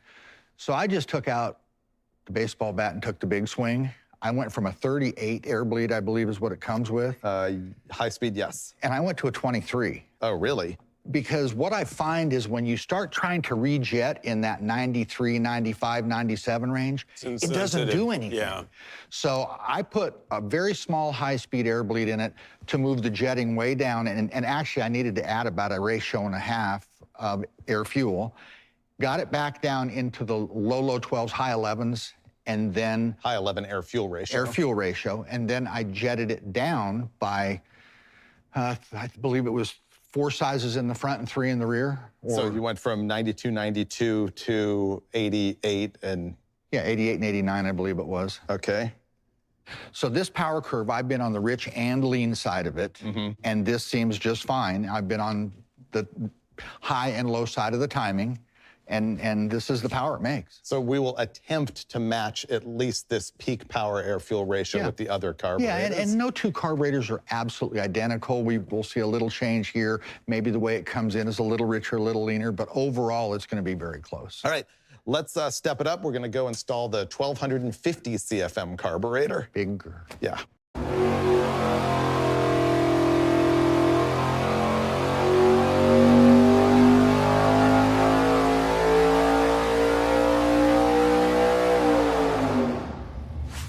We're doing a carburetor size test and we're making power. My 582 big block Chevy just picked up 30.7 horsepower and 16 pound-feet of torque simply from going from a 1050 CFM carburetor to a 1250. So that makes me super happy. It's just a matter of airflow, same as when you change a cylinder head. So that was really cool. The big deal that I wanted to look at, though, is the tuning between the 1050 and the 1250. On both of them, Steve had trouble getting enough fuel in the engine, which is actually, to your point, why you run the 3-circuit carburetor. Listen just to the specs of what he did on the 1050 versus the 1250. Starting off with the air bleeds, the little jets that are in the top of the carburetor, he had a number 32 primary and a 23 secondary in the 1050 carburetor, whereas the 1250 took 23 in both positions. So the smaller number means less air, which means richer, more fuel. But then the jets are really an eye-opener. On the 1050, he was running an 88 and an 89 jet, and then on the 1250, it's got 102s in it. Let's actually look at the power overlay between the 1050 and the 1250, just in case we haven't already made our point. And by the way, all the discussion of tuning is to bring you to the conclusion that Steve got it set up at the same air-fuel ratio. The curve's not precisely the same. As close as I could. But at peak power, it's very, very similar. And by the way, we ran them both with the air hat up top, which does affect power because of the way it directs air, but we'll get to that in a minute. There's your power curve overlay between the large and small carburetor. Clearly the black lines there are the 1250, the red lines are the 1050. That is absolutely mind-boggling to me. I mean, that's just a huge change for a 200 CFM difference in a carburetor size. I would have bought 10, I would have even bought 12. 30? 30. Oh, hell. And it picked up a lot of torque, too. Yeah. Wow. Now, let's go look at why, because I bet you if you look at the airflow overlay, and this is CFM readouts from that air hat, we're going to see a significant change as well. And there you are. It's a difference in airflow. Okay, there you are. That's a difference in airflow. Black line's obviously the bigger carburetor. The real question here is you saw that the power curve was way different, even all the way down here, but the airflow is the same. Yeah. Could it be quality of the fuel What else can it be? Sent out of the booster? Well, droplet size. Droplet size? Maybe there was so much pull on the 1050 that it was doing something weird. You would think that that would like make a smaller droplet size, but maybe not. All right, the next thing we're gonna do is bolt the 1450 carburetor on here. And like, here's what I'm gonna need you to do. I need you to just go ahead and make the 1450 deliver another, what was it? 16 horsepower so that I can have my 1,000 back. That's what you need me to do. That's what I need you to do. Yes. Okay, well, your wish is my command as usual.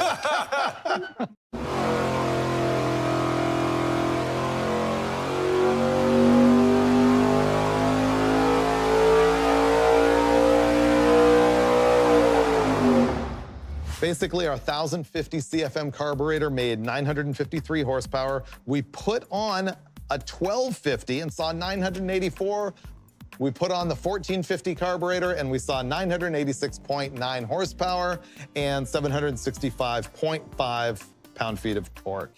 Well, how about an overlay? Compare that 1450 to the 1250. Yeah, not much of a change there at all. No. As a matter of fact, the 1450 made less power right through the middle than the smaller carburetor, than the 1250, which tells me, I think, that's just what the engine consumes, right? It's got a restriction someplace else. Yeah, and really, I mean, can we look at these airflow numbers and see if it did, in fact, flow more or less air? The black lines here are the 1450 carburetor, and the red ones are the 1250. It did move a little bit more air up top. A little bit. But it didn't use it to make horsepower. Quantity is not always quality. No, I think the fuel dribbles on a booster when the Venturi is way too big and the airspeed's too low.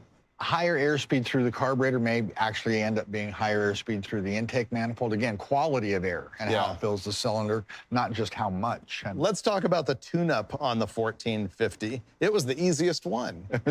So easy. Why? What happened? I think the factory calibration is obviously different in other circuitry in the carburetor, but look, what I can tell you is with all of the factory air bleeds in it, the factory jetting, everything, I bolted it on, and the thing was like a touch rich. And so I took 3 jets out of the front, and I went a little left, a little right of that to be sure I wasn't leaving anything on the table. And what it ended up being is it took the 96 jet it comes with in the secondary, and I put a 93 in the primary, and that was that. It's interesting then, because what it means is the 1450 was easier to tune just for whatever reason on this combination and this calibration, but made the same power as the 1250, which was kind of a hassle to tune and ended up with a giant jet in it. Wow. But the 1450, I wouldn't say, oh, I'm gonna buy that carburetor because the tune-up was easier. I would still buy the 1250 and just do a little bit more fiddling. The reality of it is any one of these 3 carburetors, in my opinion, is gonna take an air-fuel ratio meter if you're in your car, or have it at the dyno and have somebody that knows what to do with it. Because if you're gonna even attempt to drive something like this on the street, it's gonna take a significant amount of changes in the primary circuitry, certainly. Which really ties into the first of my conclusions. No matter what carburetor you buy, you're gonna have to fiddle with it, as you were just saying. Yeah. At this level, there's just no such thing as the out-of-the-box tune, plop it on, drive it down the road, and it's happy. I think the last thing, although we didn't really see it here, maybe it has to do with why we didn't have power with the 1450, is that there is such a thing as quality of air and quality of fuel distribution that is beyond what we can measure or see. Yes, agreed. My final conclusion on this particular engine is that, knowing what I know now, I want to go get a 1250 or maybe even a 1350. I know you'll pressure me into that. Oh, yeah. It actually has power valves, and bring it out here and have you do the Brule treatment. You know, this is still, out of all the motors that we've done here, this is still my favorite. It didn't make 1,000 horsepower this time. It's still my favorite. It has those bars on it that kind of fix any of those problems. We can solve these problems with that individual port nitrous system that's sitting on that thing. That sounds to me like a future episode of Engine Masters.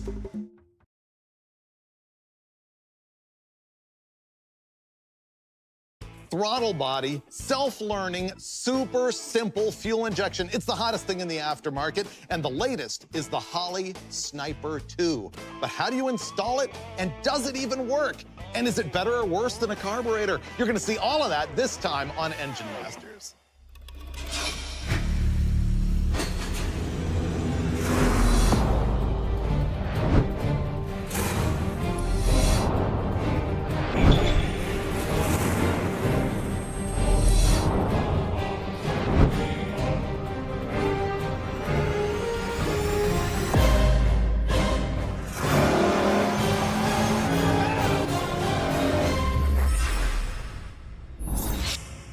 You know, I've talked to a bunch of hot rod building shops, and they tell me that one of the #1 things that they get these days is people coming in the door and saying, I don't want my carburetor anymore. I want super simple, super cheap fuel injection that isn't gonna kill me with a laptop and things like that, which is why these throttle body EFI kits are so popular. There's so many different companies making them these days. In this episode, we're gonna try the latest one, the Holley Sniper 2. Now, I got to admit, over the years, we haven't been that impressed with these things, but this promises to be a little bit different. I mean, you know that a carburetor's an organized leak that relies on airspeed through some Venturis to draw fuel to run properly, and it has a bunch of mechanical systems in it to handle the idle circuit and things like that.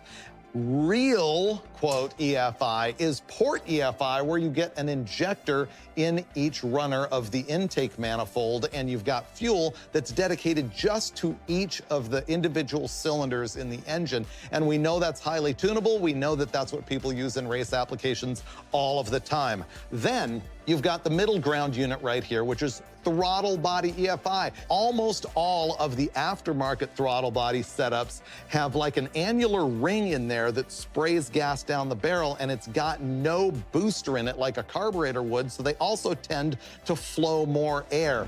The thing about them is that they're electronically controlled, and so they can deliver the fuel more precisely than a carburetor. But the problems that we've seen with them in the past is that they maybe don't have as good a cylinder-to-cylinder distribution. We've seen dead holes with these things, depending on the intake manifold that you run them on. And also the so-called self-learning feature of them is either a hit or a miss. So the Sniper 2 promises to solve all of those problems, and that's what we're gonna find out in this episode. So we're gonna look at the Sniper 1 versus the Sniper 2. These are both from Holley. They've sold the Sniper 1 for years. Dulcich and I have even installed them. There's nothing really wrong with them, but they're making them much better.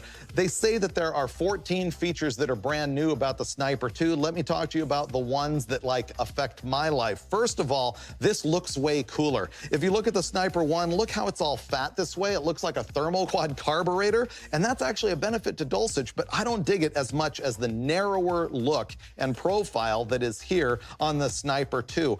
Also, look at the entry into the barrels on the Sniper 1. You can see it's got sharp edges here, where there's more of a radiused entry on the Sniper 2 that promises to have more flow. You can see that the computer is up front on the Sniper 1. It's on the side on the Sniper 2, but more importantly, they say that there's more electrical noise resistance in the new one than there was in the old one. That's a big deal with EFI. Electrical noise can just trash stuff, and that's gonna happen less with the Sniper 2. Now focusing on the Sniper 2, this thing is advertised to work up to 650 horsepower naturally aspirated. It has 400 pound per hour injectors in it, and it'll work at 570 horsepower boosted. The reason it's a lower number boosted is that when you put pressure on these holes that are discharging gasoline, you're like working against them, so it can flow less fuel, so it can make less power. The other thing is, while they can both control your electric fans based on the temperature of your engine, there's more outputs on the Sniper 2. You can set them up so that you can do nitrous systems or anything like that. There's 2 grounded outputs, and then there's 1 that will work in proportion to your throttle position sensor, so that's pretty cool. And while both of these are self-learning, you can also plug in a laptop and get more refinement out of either one of these, because both of these are simple enough that when you make an air-fuel ratio change with the handheld, it does it globally, not just in one area of the map. So now that I've brought that up, let me tell you about how the self-learning thing works. The self-learning deal really started as a marketing pitch for people who absolutely did not want to have a custom tuner on a laptop in order to have EFI on their engine. They just didn't want to take those steps. And honestly, it's becoming closer and closer to true these days. Here's how it works. When you go on the handheld device, before you first fire the thing up with your throttle body EFI, you tell the system a lot of your engine parameters, like the camshaft you're using and the displacement and things like that. I'll get into it once we actually make it run. But once you've told them what your engine is, then it picks one of many fuel maps that they have pre-made at Holley and loaded into the computer. It picks one. Then you can drive the car, and what it does is it compares the actual air-fuel ratio as measured by the O2 sensor in the exhaust to what has been commanded by the base table, and the readout will show you whether it's having to add or subtract a percentage of fuel to hit the mark. Then there's a second table that's called a learning table, and that one sort of memorizes what needs to happen to hit the air-fuel ratio that you've commanded, and that table is what ultimately the system reads, is that learning table, so that it's modified the base table and it says, here's what we thought you need. The learning table is what it actually needs in real life, and that's what it runs off.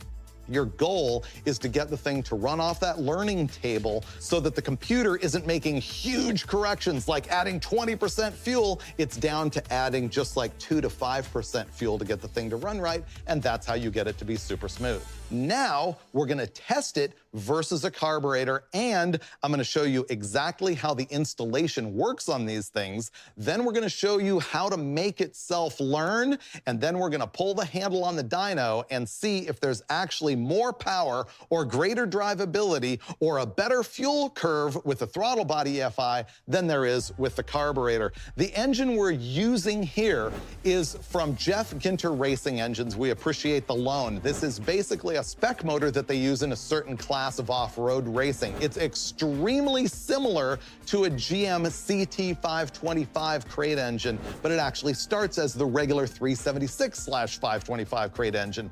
If you don't understand that, let me keep it simple. It's a 6.2-liter LS3-based engine. Ginter has gone in and added forged pistons and done some oiling mods for reliability, but it's basically the same as a GM crate engine. And in the CT version of that crate engine, it has to use a carbureted intake manifold, which is what we're doing here. This is an Edelbrock Victor Jr. And up top right now, we've got a Brawler 750 double pumper on it.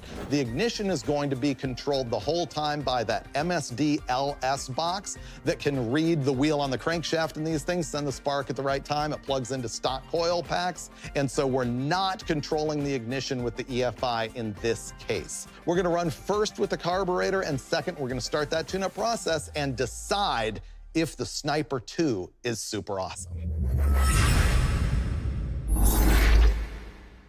We just found our baseline power. 508.7 horsepower at 6,600 RPM. The torque, 459.7 at 5,300. Now we're removing our 750 CFM Brawler carburetor, and we're gonna switch over to the Sniper 2. One thing you do have to pay attention to is you're gonna need about 60 PSI worth of fuel system. So we're changing from our Aeromotive carbureted regulator to our EFI regulator. Now we get into the wiring part of the program. Holley advertises this as only having a 4-wire and then target AFR, and it comes loaded with the AFR at idle is 13.5 to 1. I think that's good for this. The more radical your engine, the richer that may need to be. Target AFR at cruise, they've got that at 14 to 1. I think I'm gonna take that down to 13.5 as well. And target AFR at wide open throttle is already pretty good. So we're just gonna leave that there. We're gonna cruise it, and I'll show you what it does when it's self-learning. And then, of course, we'll start to make our power pulls. Steve fired it up a minute ago, and it ran perfectly right out of the box, at least at idle. Now we've got a little bit more to do. Let me just tell you what we're gonna be looking at. Closed loop status and learning status. Closed loop is when it gets above 160 degrees of coolant temperature. That's when the O2 sensor starts to interact with the computer and modify the air-fuel ratio to give you what you need. That's the point at which the base map, it starts to interact with the learning map so that the learning map can learn. That's when learning turns on. What you'll see once it's learning is two things: the closed loop compensation percentage, and over here, the current learning percentage. What that is closed loop compensation is how much fuel does the system have to add or subtract to modify the base map. Let's just say the base map, to simplify things, is saying, please deliver 10 units of fuel, and it really wants 11 units of fuel. Then you will see a 10% compensation plus. It'll say plus 10% compensation because it's adding one more unit of fuel. And then the learning percentage is, it'll start to say, okay, that's what the engine wants at this RPM and load. And it'll tell the learning table, modify the base map by this much to hit this target. And the goal is so that it's not having to make as big of a change all the time. The goal is to get it running seamlessly, as close to 0% learning as it can. Now Steve's got the engine running, and what we're looking for is for the open loop and no learn items to turn green. There you go. Now we've got closed loop right there, and next you're gonna see the learning light change to green, which will tell us that it's gonna start to feed information to that learning map I told you about. We need the coolant temperature to get up above 160 degrees. See how the closed loop compensation is 4%? It's adding 4% fuel. Oh, now it's all the way down to 0 and 1%. And you can see that the learning is at 0%, so it's already figured out what to do right there. The learning map has already been corrected over the base map.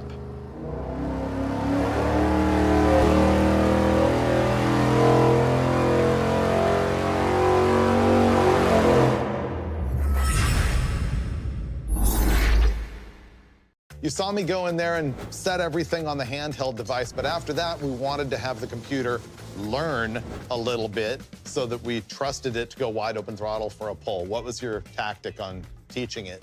Basically, I just took it at 3 different RPM points initially. I went 3,000, steady stated it for maybe 4 or 5 seconds, and it learned really quickly. Then I went to 4,000 and 5,000, not really expecting it to interpolate between those, but just giving it some points so when I did do a transient test, it wouldn't be wrong for very long if it had to learn in between. Normally, that's a process you would do in the car, not bringing it to 3,000 RPM wide open and holding it, but just driving it at a bunch of different throttle positions. And if you see a spot that's really lean, I mean, don't hurt your engine by giving it a whole lot of load of 14 or 15 to 1. But if you can drive right there, we did this on the Impala, and watch it rich enough and meet the target.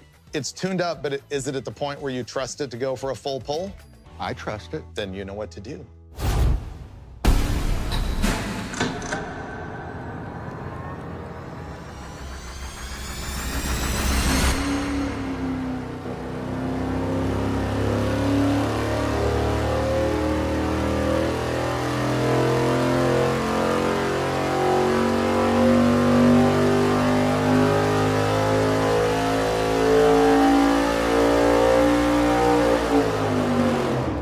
We actually made 2 pulls, and here's our base power numbers with the Sniper EFI: 520.8 horsepower at 6,600, 467.4 pound-feet at 5,300. So that might sound to you that it's better than the carburetor, and it is. Watch this.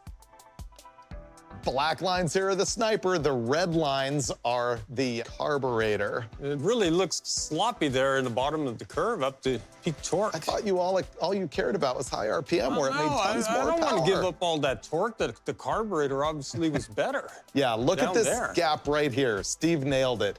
This is the EFI, the black line. It's way worse than the carburetor. And so we said to ourselves, why would that happen? And so we went and looked at the 2 air-fuel ratio curves for these 2 pulls. Red line's carburetor, black line's EFI. The carburetor is going way rich and then making a big whoop-de-doo and then going down. But then the EFI starts really lean up here and then comes down, and to be honest, is fairly flat. This might look a little bit jagged, but you're dealing with 0.25 of a ratio. This is from 12.5 to 1 to 12.75 to 1. So that's actually pretty good. So we said to ourselves, why is it so lean down there? I mean, that could be the difference in power. That could be the difference in power. Let's look at first the air-fuel overlay after we tuned it up.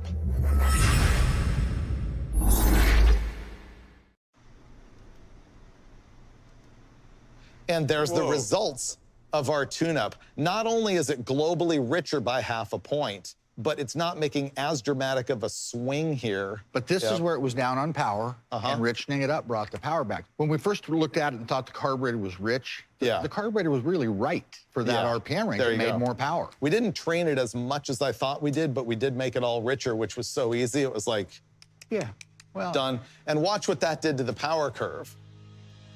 Boom. Whoa. Now, all of a sudden, after the tune-up, look how much we improved the Sniper power down here. Incredible and super easy. Usually, we don't see that kind of power swing on 1 point of air-fuel ratio. Not every cylinder is going to be exactly what that collector was reading. There you go. So I think we saw maybe more improvement. It's so close, and what's interesting to me is we can almost follow the power with the air-fuel ratio stuff down here. I'll bet if we go back and look, there's a little dip there. The more this thing is driven and the smoother it gets, I think the better that gets overall. So we know that our tune-up made a huge difference. It was super easy. I don't think you can do that with a carburetor. You can't pick an area, wide open throttle, or pick an RPM at which it's gonna make richer or leaner. It just doesn't work that way. No, it doesn't. I mean, you know, when you look at carburetors, race carburetors, whatever the application, you can kind of pick a sweet area. You can get it to be really pretty flat within 1,500 or so, but when you get it right at 9,000 RPM, it's not right at 4,000 RPM, and that's just the characteristics of the airflow and how it signals the booster. EFI, on the other hand, super easy. Although, on the Sniper 2, on the handheld, the only choice you have is to change air fuel globally. You can plug into it and tune it with a computer, which, by the way, Ish here at Westech does on the chassis dyno like every day.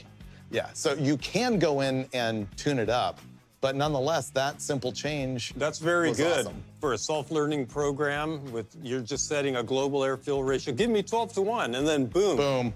12 to 1. This is end user in your driveway on a Saturday, honestly, Right. kind of installation when it comes to this thing.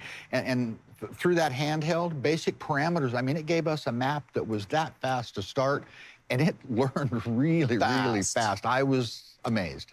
But then, why does the EFI make more power than the carburetor? Simple answer, CFM. Bigger. Airflow, and that is backed up by the fact that the power is the same up to the point where you pick up engine speed and have more airflow demand, and then it starts to separate. The lesson for me here was just that this thing's cool. Way better than we had seen before in this application. I'm going to reserve that because we had more problems on dual plane intake manifolds than single planes. Yeah, but That's the so next far to place. me, it's very convincing because this generation, it's pretty much plug and play. In the last two experiences I've had, I haven't seen it all, but like your car with the supercharger and now this, I think I want one, David. Whoa! Yeah. Whoa! I'm really embarrassed to almost say this, but I think I'm with Dulcich. I would head this direction myself now, and you know me, can't deny it. I'm the last carburetor guy standing. I mean, it was amazing. So conclusion number one is that we're all super impressed and borderline converts to this deal, which surprises us. Number two is that, you know, the tunability of this thing is fantastic. Yeah. Number three is we made more power with the EFI than the carburetor. I don't think that's fully a thing. You know, I'm not saying EFI makes more power than a carburetor. Yeah. I'm seeing a larger throttle body makes more power than a smaller carburetor. Maybe in the real world, you're stuck with that smaller carburetor for drivability. That's just what I was going to say. Yeah. In the real world, that's the carburetor that a guy would probably have on it. So maybe it does make more this power. does make maybe a little more power. Yeah. There are carburetors certainly that will match this as far as wide open horsepower, but is that the same carburetor you have on your street car? Right. And then the last thing is we're not really able to determine drivability with this thing on the dyno. We've experienced it on a supercharged application on top of a roots blower where it was really good. This seems to drive okay on the dyno, but we don't know about snap acceleration, you know, we don't know I'm about going to steady disagree with you just a cruise. little bit. Yeah? Because I can drive those things on the dyno a bunch. I've had companies come and say, can you drive it on the dyno because we can't on ours? I think it's going to drive well. It's not the in-car real world, but I'll take your experience and I'll also say this. If you do have a problem with it, you can tune some of that stuff like accelerator enrichment on the handheld, and you can always plug it into a computer and make it great. Yep, I agree. Right? Wow. EFI converts. Who knows? Maybe you'll never see another carburetor on Engine Masters. Yeah, you will.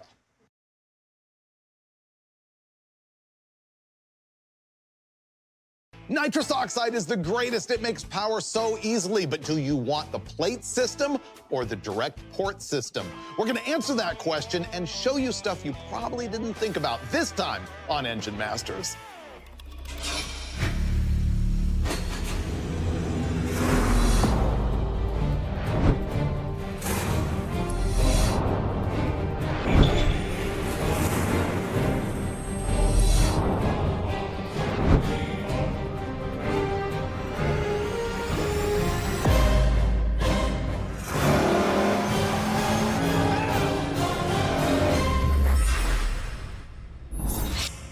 Man, I love nitrous oxide. It's so simple. All you do is take this liquid out of a bottle and you inject it into the engine. It turns into a gas. You add some fuel to it. It like chills the inlet system hardcore. When it gets into the cylinder, all of that compression and heat makes the nitrous break up into oxygen molecules that let you burn more gasoline, that let you make more horsepower. And you know what? I've done it all of my life with what they call a plate system that goes underneath the carburetor and just simply shoots the nitrous and fuel down in there. I've only ever done like maybe a 250 to 300 shot personally, which is why I've gotten away with plate systems. However, there are people who run up to 400 or 500 horsepower with a plate. That's hardcore. What's really hardcore is direct port nitrous oxide. What this does is sprays the nitrous and additional fuel right there in the port. Think of it like the difference between throttle body fuel injection, where the gasoline sprays up here, the same way a plate sprays a nitrous and fuel up here, versus direct port EFI, where the injector is down by the cylinder. That's the difference that we're looking at here, and Steve Brule has told me that even at the 300 horsepower level, there's big benefits to running direct port. And that's what we're gonna be investigating in this episode. What I'm gonna do first is tell you about the engine we're gonna be using for testing, and then I'll get into details about the nitrous system that we're gonna be using. You may recognize this engine because it's been on several episodes of Engine Masters. It's the one that I first put together to make 1,000 horsepower naturally aspirated, but there's some stuff that's different about it from before, so let's talk about that. It's a 582 cubic inch big block Chevy. It uses a Dart aluminum tall deck block. It used to be 14.7 to 1 compression. I have dropped that to 12.5 to 1 so that I can put it around on pump gas, and honestly, that's gonna make me feel safer with the nitrous too. I think nitrous is a little riskier with higher compression, even though it makes more power. It's got the same camshaft it used to. It's a big solid roller, 284 and 300 duration at 50, 850 lift, 114 lobe separation angle. The big change now is that it has Brodix BRX heads on it. These are an as-cast head. They are not ported, but they're extremely similar to the Brodix SR20, which is the hot cylinder head these days. It's a 20-degree deal, massive intake port, 444 cc's. They flow 495 CFM advertised, and so that's a trick unit. We're gonna see how those work. The intake manifold now is also a Brodix, heavily ported by James Bostic at Bostic Racing Engines. And the other thing that he did is a spectacular job bending up all of the lines and installing our direct port nitrous system. He spot-faced the pads on the intake manifold. Like, Brodix gives you a little cast-in pad to put a nitrous nozzle, and he machined them down nice and flat, tapped them in, put this in, and did just a killer job bending all these lines. The look of direct port nitrous just says serious action to me. I love it. Now, up top, the carburetor is gonna be a QFT 4500 series, and it is 1250 CFM. So that's our engine.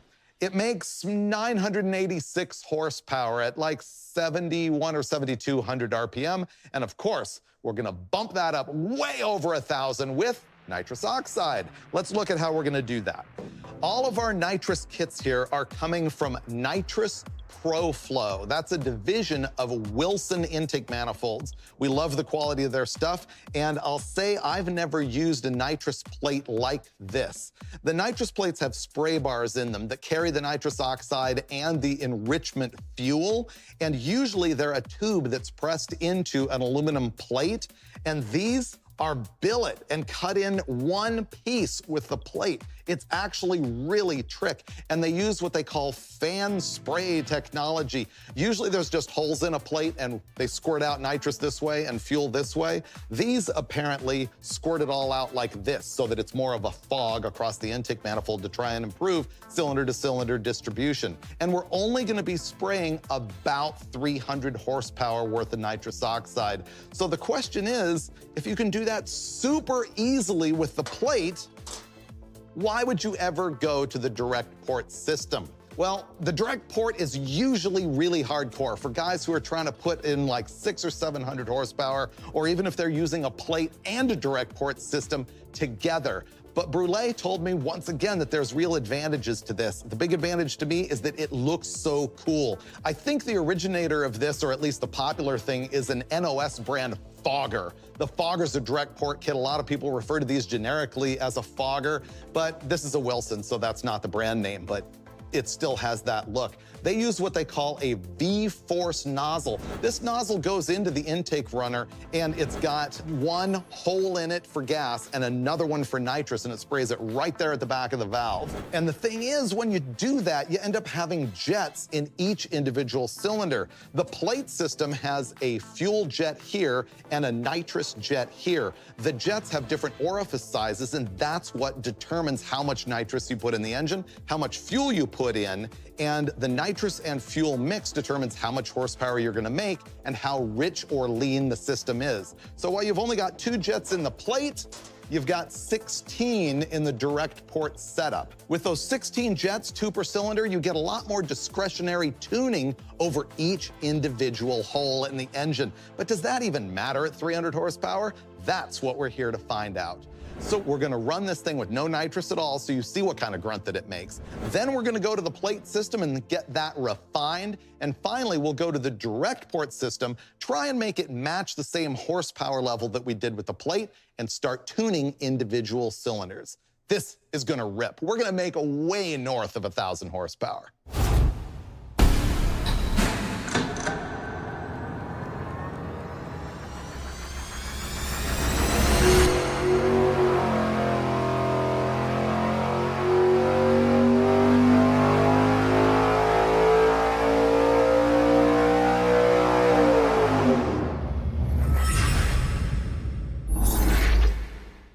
We're testing various nitrous systems on my 582 cubic inch big block Chevy, but first we needed to know the power off nitrous.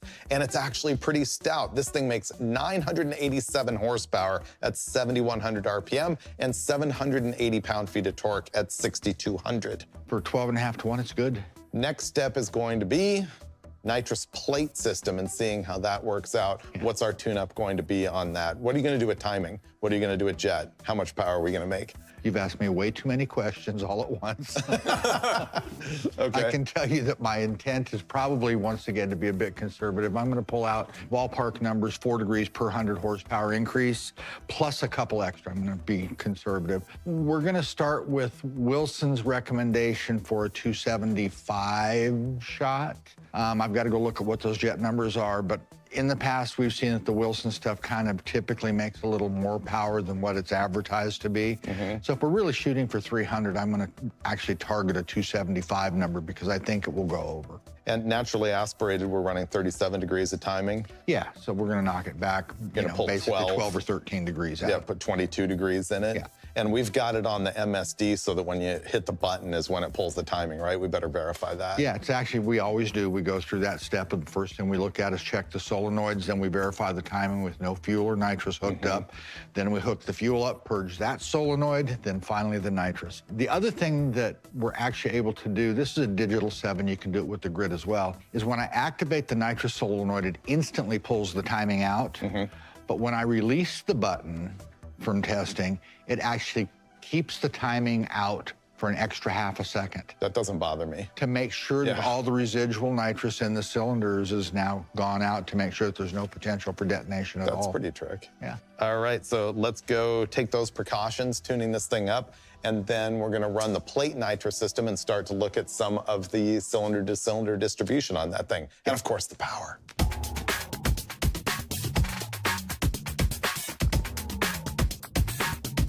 We've gone through all our safety checks. We did some initial runs tuning it up with a 225 horsepower gain. Now we have it jetted for 275, and we think it's gonna be good. It might even make almost 300 horsepower with this kit. Let's find out.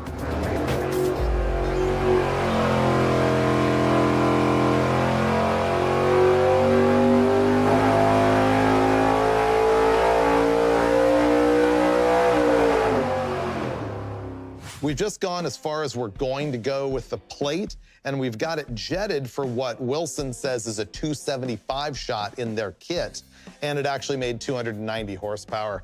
Here are the numbers: 1,277 horsepower at 6,600 RPM and 1,035 pound-feet of torque at 6,400. Those are gonna wiggle really depending on where you press the button, but for what we're doing here, we're gonna have a comparative analysis. There it is. You can guess where Steve hit the button. In my brain, I'm thinking 5,700, but I will also say that the hit is softer than what we've seen sometimes with plate kits like this. With Wilson's recommendations, we actually have about 3 more degrees out than I have seen some other systems recommend. Like you retarded the ignition timing 3 extra degrees. Yeah, so it actually has 15 degrees out with a 275 shot. And I think that helps that really abrupt hit, you know, where it's just a touch softer, which I think is a whole lot safer for the engine, to be perfectly honest. Bam, straight up. Yeah, because, you know, that's where it's going to detonate, is with all the timing in it, and when you first activate it, that's where the most pressure is. So I like having the Wilson type tune-up with a couple, 3 extra degrees retarded. You're also hitting the button way later than many drag racers would. He's hitting the button basically 6,000 RPMs where it begins to spike. If you were on a 5,000 converter, you'd be way down here. I'm not trying to see what happens for 3,000 RPM. No, we want to see numbers. So. I mean, really, what we're looking for, I think, is the distribution and which one's safer. Yeah. And it's not even going to be which one makes more power, because who knows where the jets are exactly going to fall. Yeah. On that note, let's look at the cylinder distribution. Now we're looking at the air-fuel ratio in each individual cylinder. And if you just want to go, let's say, to peak power, which on this is 6,600 RPM, we can look at a range of the leanest cylinder is 13.8 to 1 air-fuel ratio, and the richest one is 11.6 to 1. In general, when we run a spray bar nitrous plate, we typically see that the distribution's not the same in every hole. For me, it'll limit how much nitrous I want to put through a plate, because as you're getting more and more power, and if you have that variation, it could get more and more dangerous with more nitrous. Yeah, if you jetted this for 400, for example, does that distribution get better or worse? Well, it might get better because there's more nitrous being sucked out of the roulette wheel. I've seen in some of the limited classes where they have to use a plate, where guys really get after it. But my personal opinion is kind of 250. 300 is the end of the road for a plate. After that, I think direct port nitrous is just a better bet. Well, that's what we're going to find out, because I think a lot of hardcore nitrous guys are sitting at home right now going, 400 through a plate's no problem, Steve. And it might not be, but what we're about to find out is whether it's a little bit safer to have that port injection. And my honest hope is that we still have a distribution problem and that we can fix it with individual cylinder jetting. And we can. All right, so let's check that out. We're just going to do a quick changeover from the plate to the individual port nitrous. We just had a 290 horsepower power gain with our plate nitrous oxide system that Nitrous ProFlow says was only supposed to make 275 with the nitrous plate. That's pretty normal that it has a little bit more gain than they advertise. The jets in it are 92 on the nitrous side and 82 on the fuel side. Now, when we go to the port nitrous injection, the jets are going to be way smaller because there's 8 of them. So what Steve's doing now is just checking all of the jets just to make sure, because we haven't messed with this in a while. We don't want to accidentally have like one cylinder with a 400 shot or whatever. What are the jet numbers that we've got? 28 nitrous, 22 fuel. And in your experience, that's a 250 shot that makes 300? I'm thinking it's, you know, kind of recommended to be a 250, 275 by different manufacturers, but a lot of times it's a 300. I mean, it gets awful close to it. Steve's gonna finish up making sure all of the nitrous and fuel jets are exactly what they need to be so that we don't overspray this thing, and then we'll run it, and hopefully it makes right about that 300 horsepower gain, and we'll see how much better it is or isn't in cylinder distribution.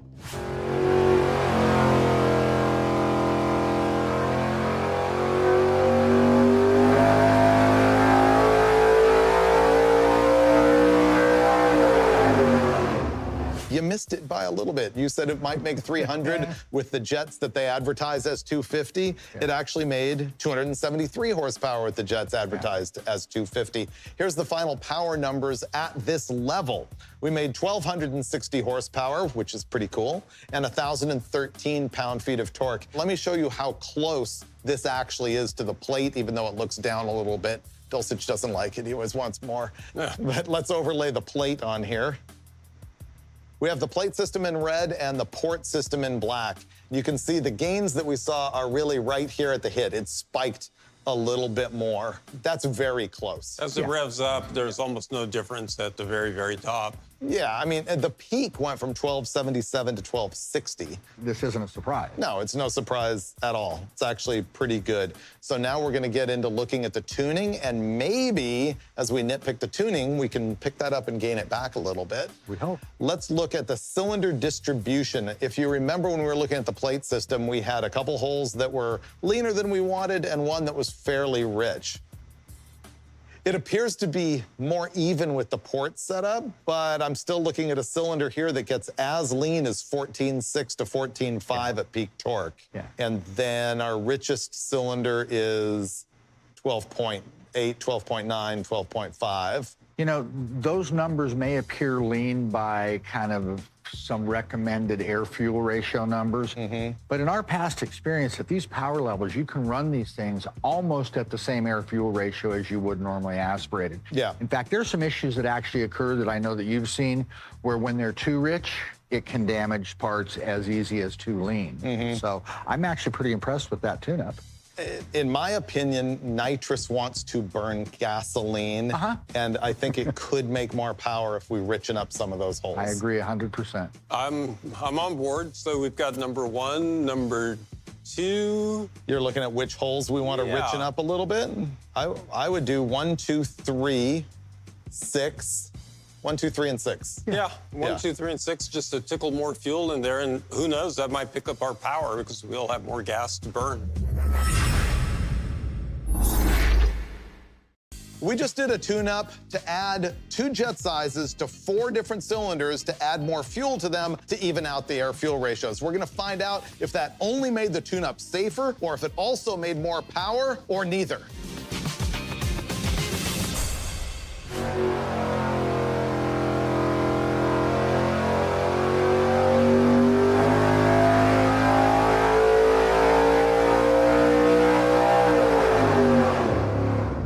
We just made our biggest power yet and our best tune-up yet. Here's what we did after we went in and richened up just 4 cylinders. You can clearly see on this graph that's actually like a bunch of spaghetti. The red lines here are before our tune-up and the black lines are after the tune-up. We wanted to richen 4 cylinders. You can see those 4 cylinders are here, they're leaner, and we moved them right down. They're richer. Imagine that. Did what we wanted it to do. It doesn't always happen. No. Yeah, it never happens when I ask Dulce. It's as easy as pie. You just throw those jets in there and boom. Done. You get that. Well, I'm glad it worked exactly as expected. The thing is, evening out those air-fuel ratios in each cylinder did not make more horsepower. It just kind of doesn't matter, which is weird to me. Sometimes we see it like on tunnel rams, sometimes we don't. We're in that window where, you know, 2 or 3 or 4 tenths may not matter. But it makes it safer, in my opinion. Absolutely, and that's kind of is always my target, is to make sure that the motor's safe. Then you can start becoming aggressive with it. Now, because we've got the tune-up so good, Steve went in there and tickled 2 more degrees of ignition timing advance into the thing, which typically makes power, and it did. Let's look at those curves. The red lines here are when we had 22 degrees of total ignition timing, and then the black lines are when we edged it up to 24 total. Now, those will sound very retarded to you from a naturally aspirated number, and it's still very safe, but look at the power it made just from the extra ignition timing. How much 10 or 12 horsepower makes at this point? I don't know. That's a ton of power any way you look at it. Yeah, it's also just change the jet and you can solve that problem. The final power numbers are 1,268.4 horsepower and 1,022.8 pound-feet of torque. I guess what I learned in this episode is that even if you want to run really low power levels of nitrous, because let's be honest, 300 is just getting started for a lot of guys who are running a direct port system. Absolutely. We've shown that that tuning with the direct port is absolutely worth it and gives you a base from which to grow and have your tune-up be safe. Every time I see something get hurt with nitrous, it's because somebody comes walking in going, let's throw the 42s at it. I've had it that way in the boat. Let's hit it. And something goes wrong. I think this is the place to start. Now we've got knowledge, and now there's a place to move from to get to that 500 or 600 horsepower. Your big message in the episode is start low before you go high. Yeah. The other thing I think I learned here is that really 300 horsepower, I'm still kind of okay with a plate system. I'd prefer the direct port, but the price gap is fairly significant. So is the complexity. It is, and at 300 up, I mean, you can't really, the guy that buys a direct port isn't the guy who's gonna be running 200 anyway. He doesn't need it. So he's got a price advantage there. But now on the way up, and the other thing about direct port, going back, is that you can't run 200 really very effectively. It actually becomes dangerous because the gasoline jet becomes so small that it can become plugged easily, so then you can damage something.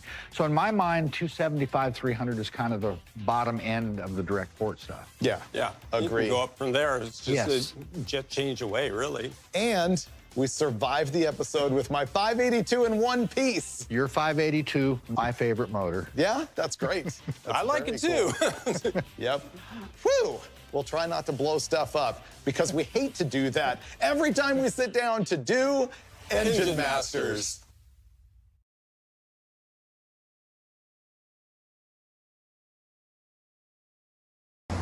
Hello nha, xin chào tất cả các bạn nha. Lại mình đây. Lại ra những video hay cho các bạn xem các bạn ơi. Các bạn thấy hay thì hãy like và comment giúp kênh của mình thật hay nha. Cảm ơn các bạn đã theo dõi kênh của mình. Kênh của bạn rất nhiều nha. Ok luôn các bạn ơi. Ok lá nha.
Hay. Hay luôn.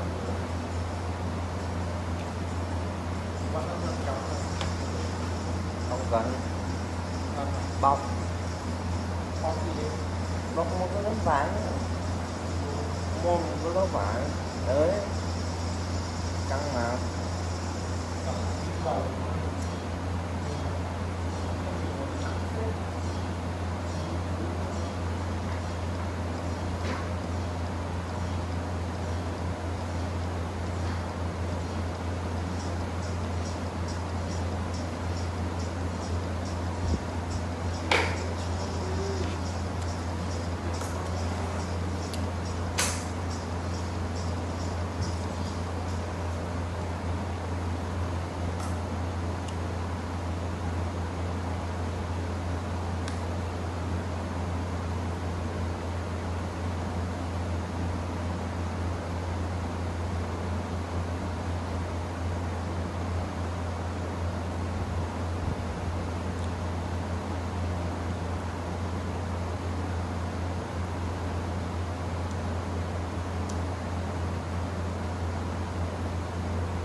Xin chào và hẹn gặp lại các bạn nha. Mình sẽ kết thúc video tại đây.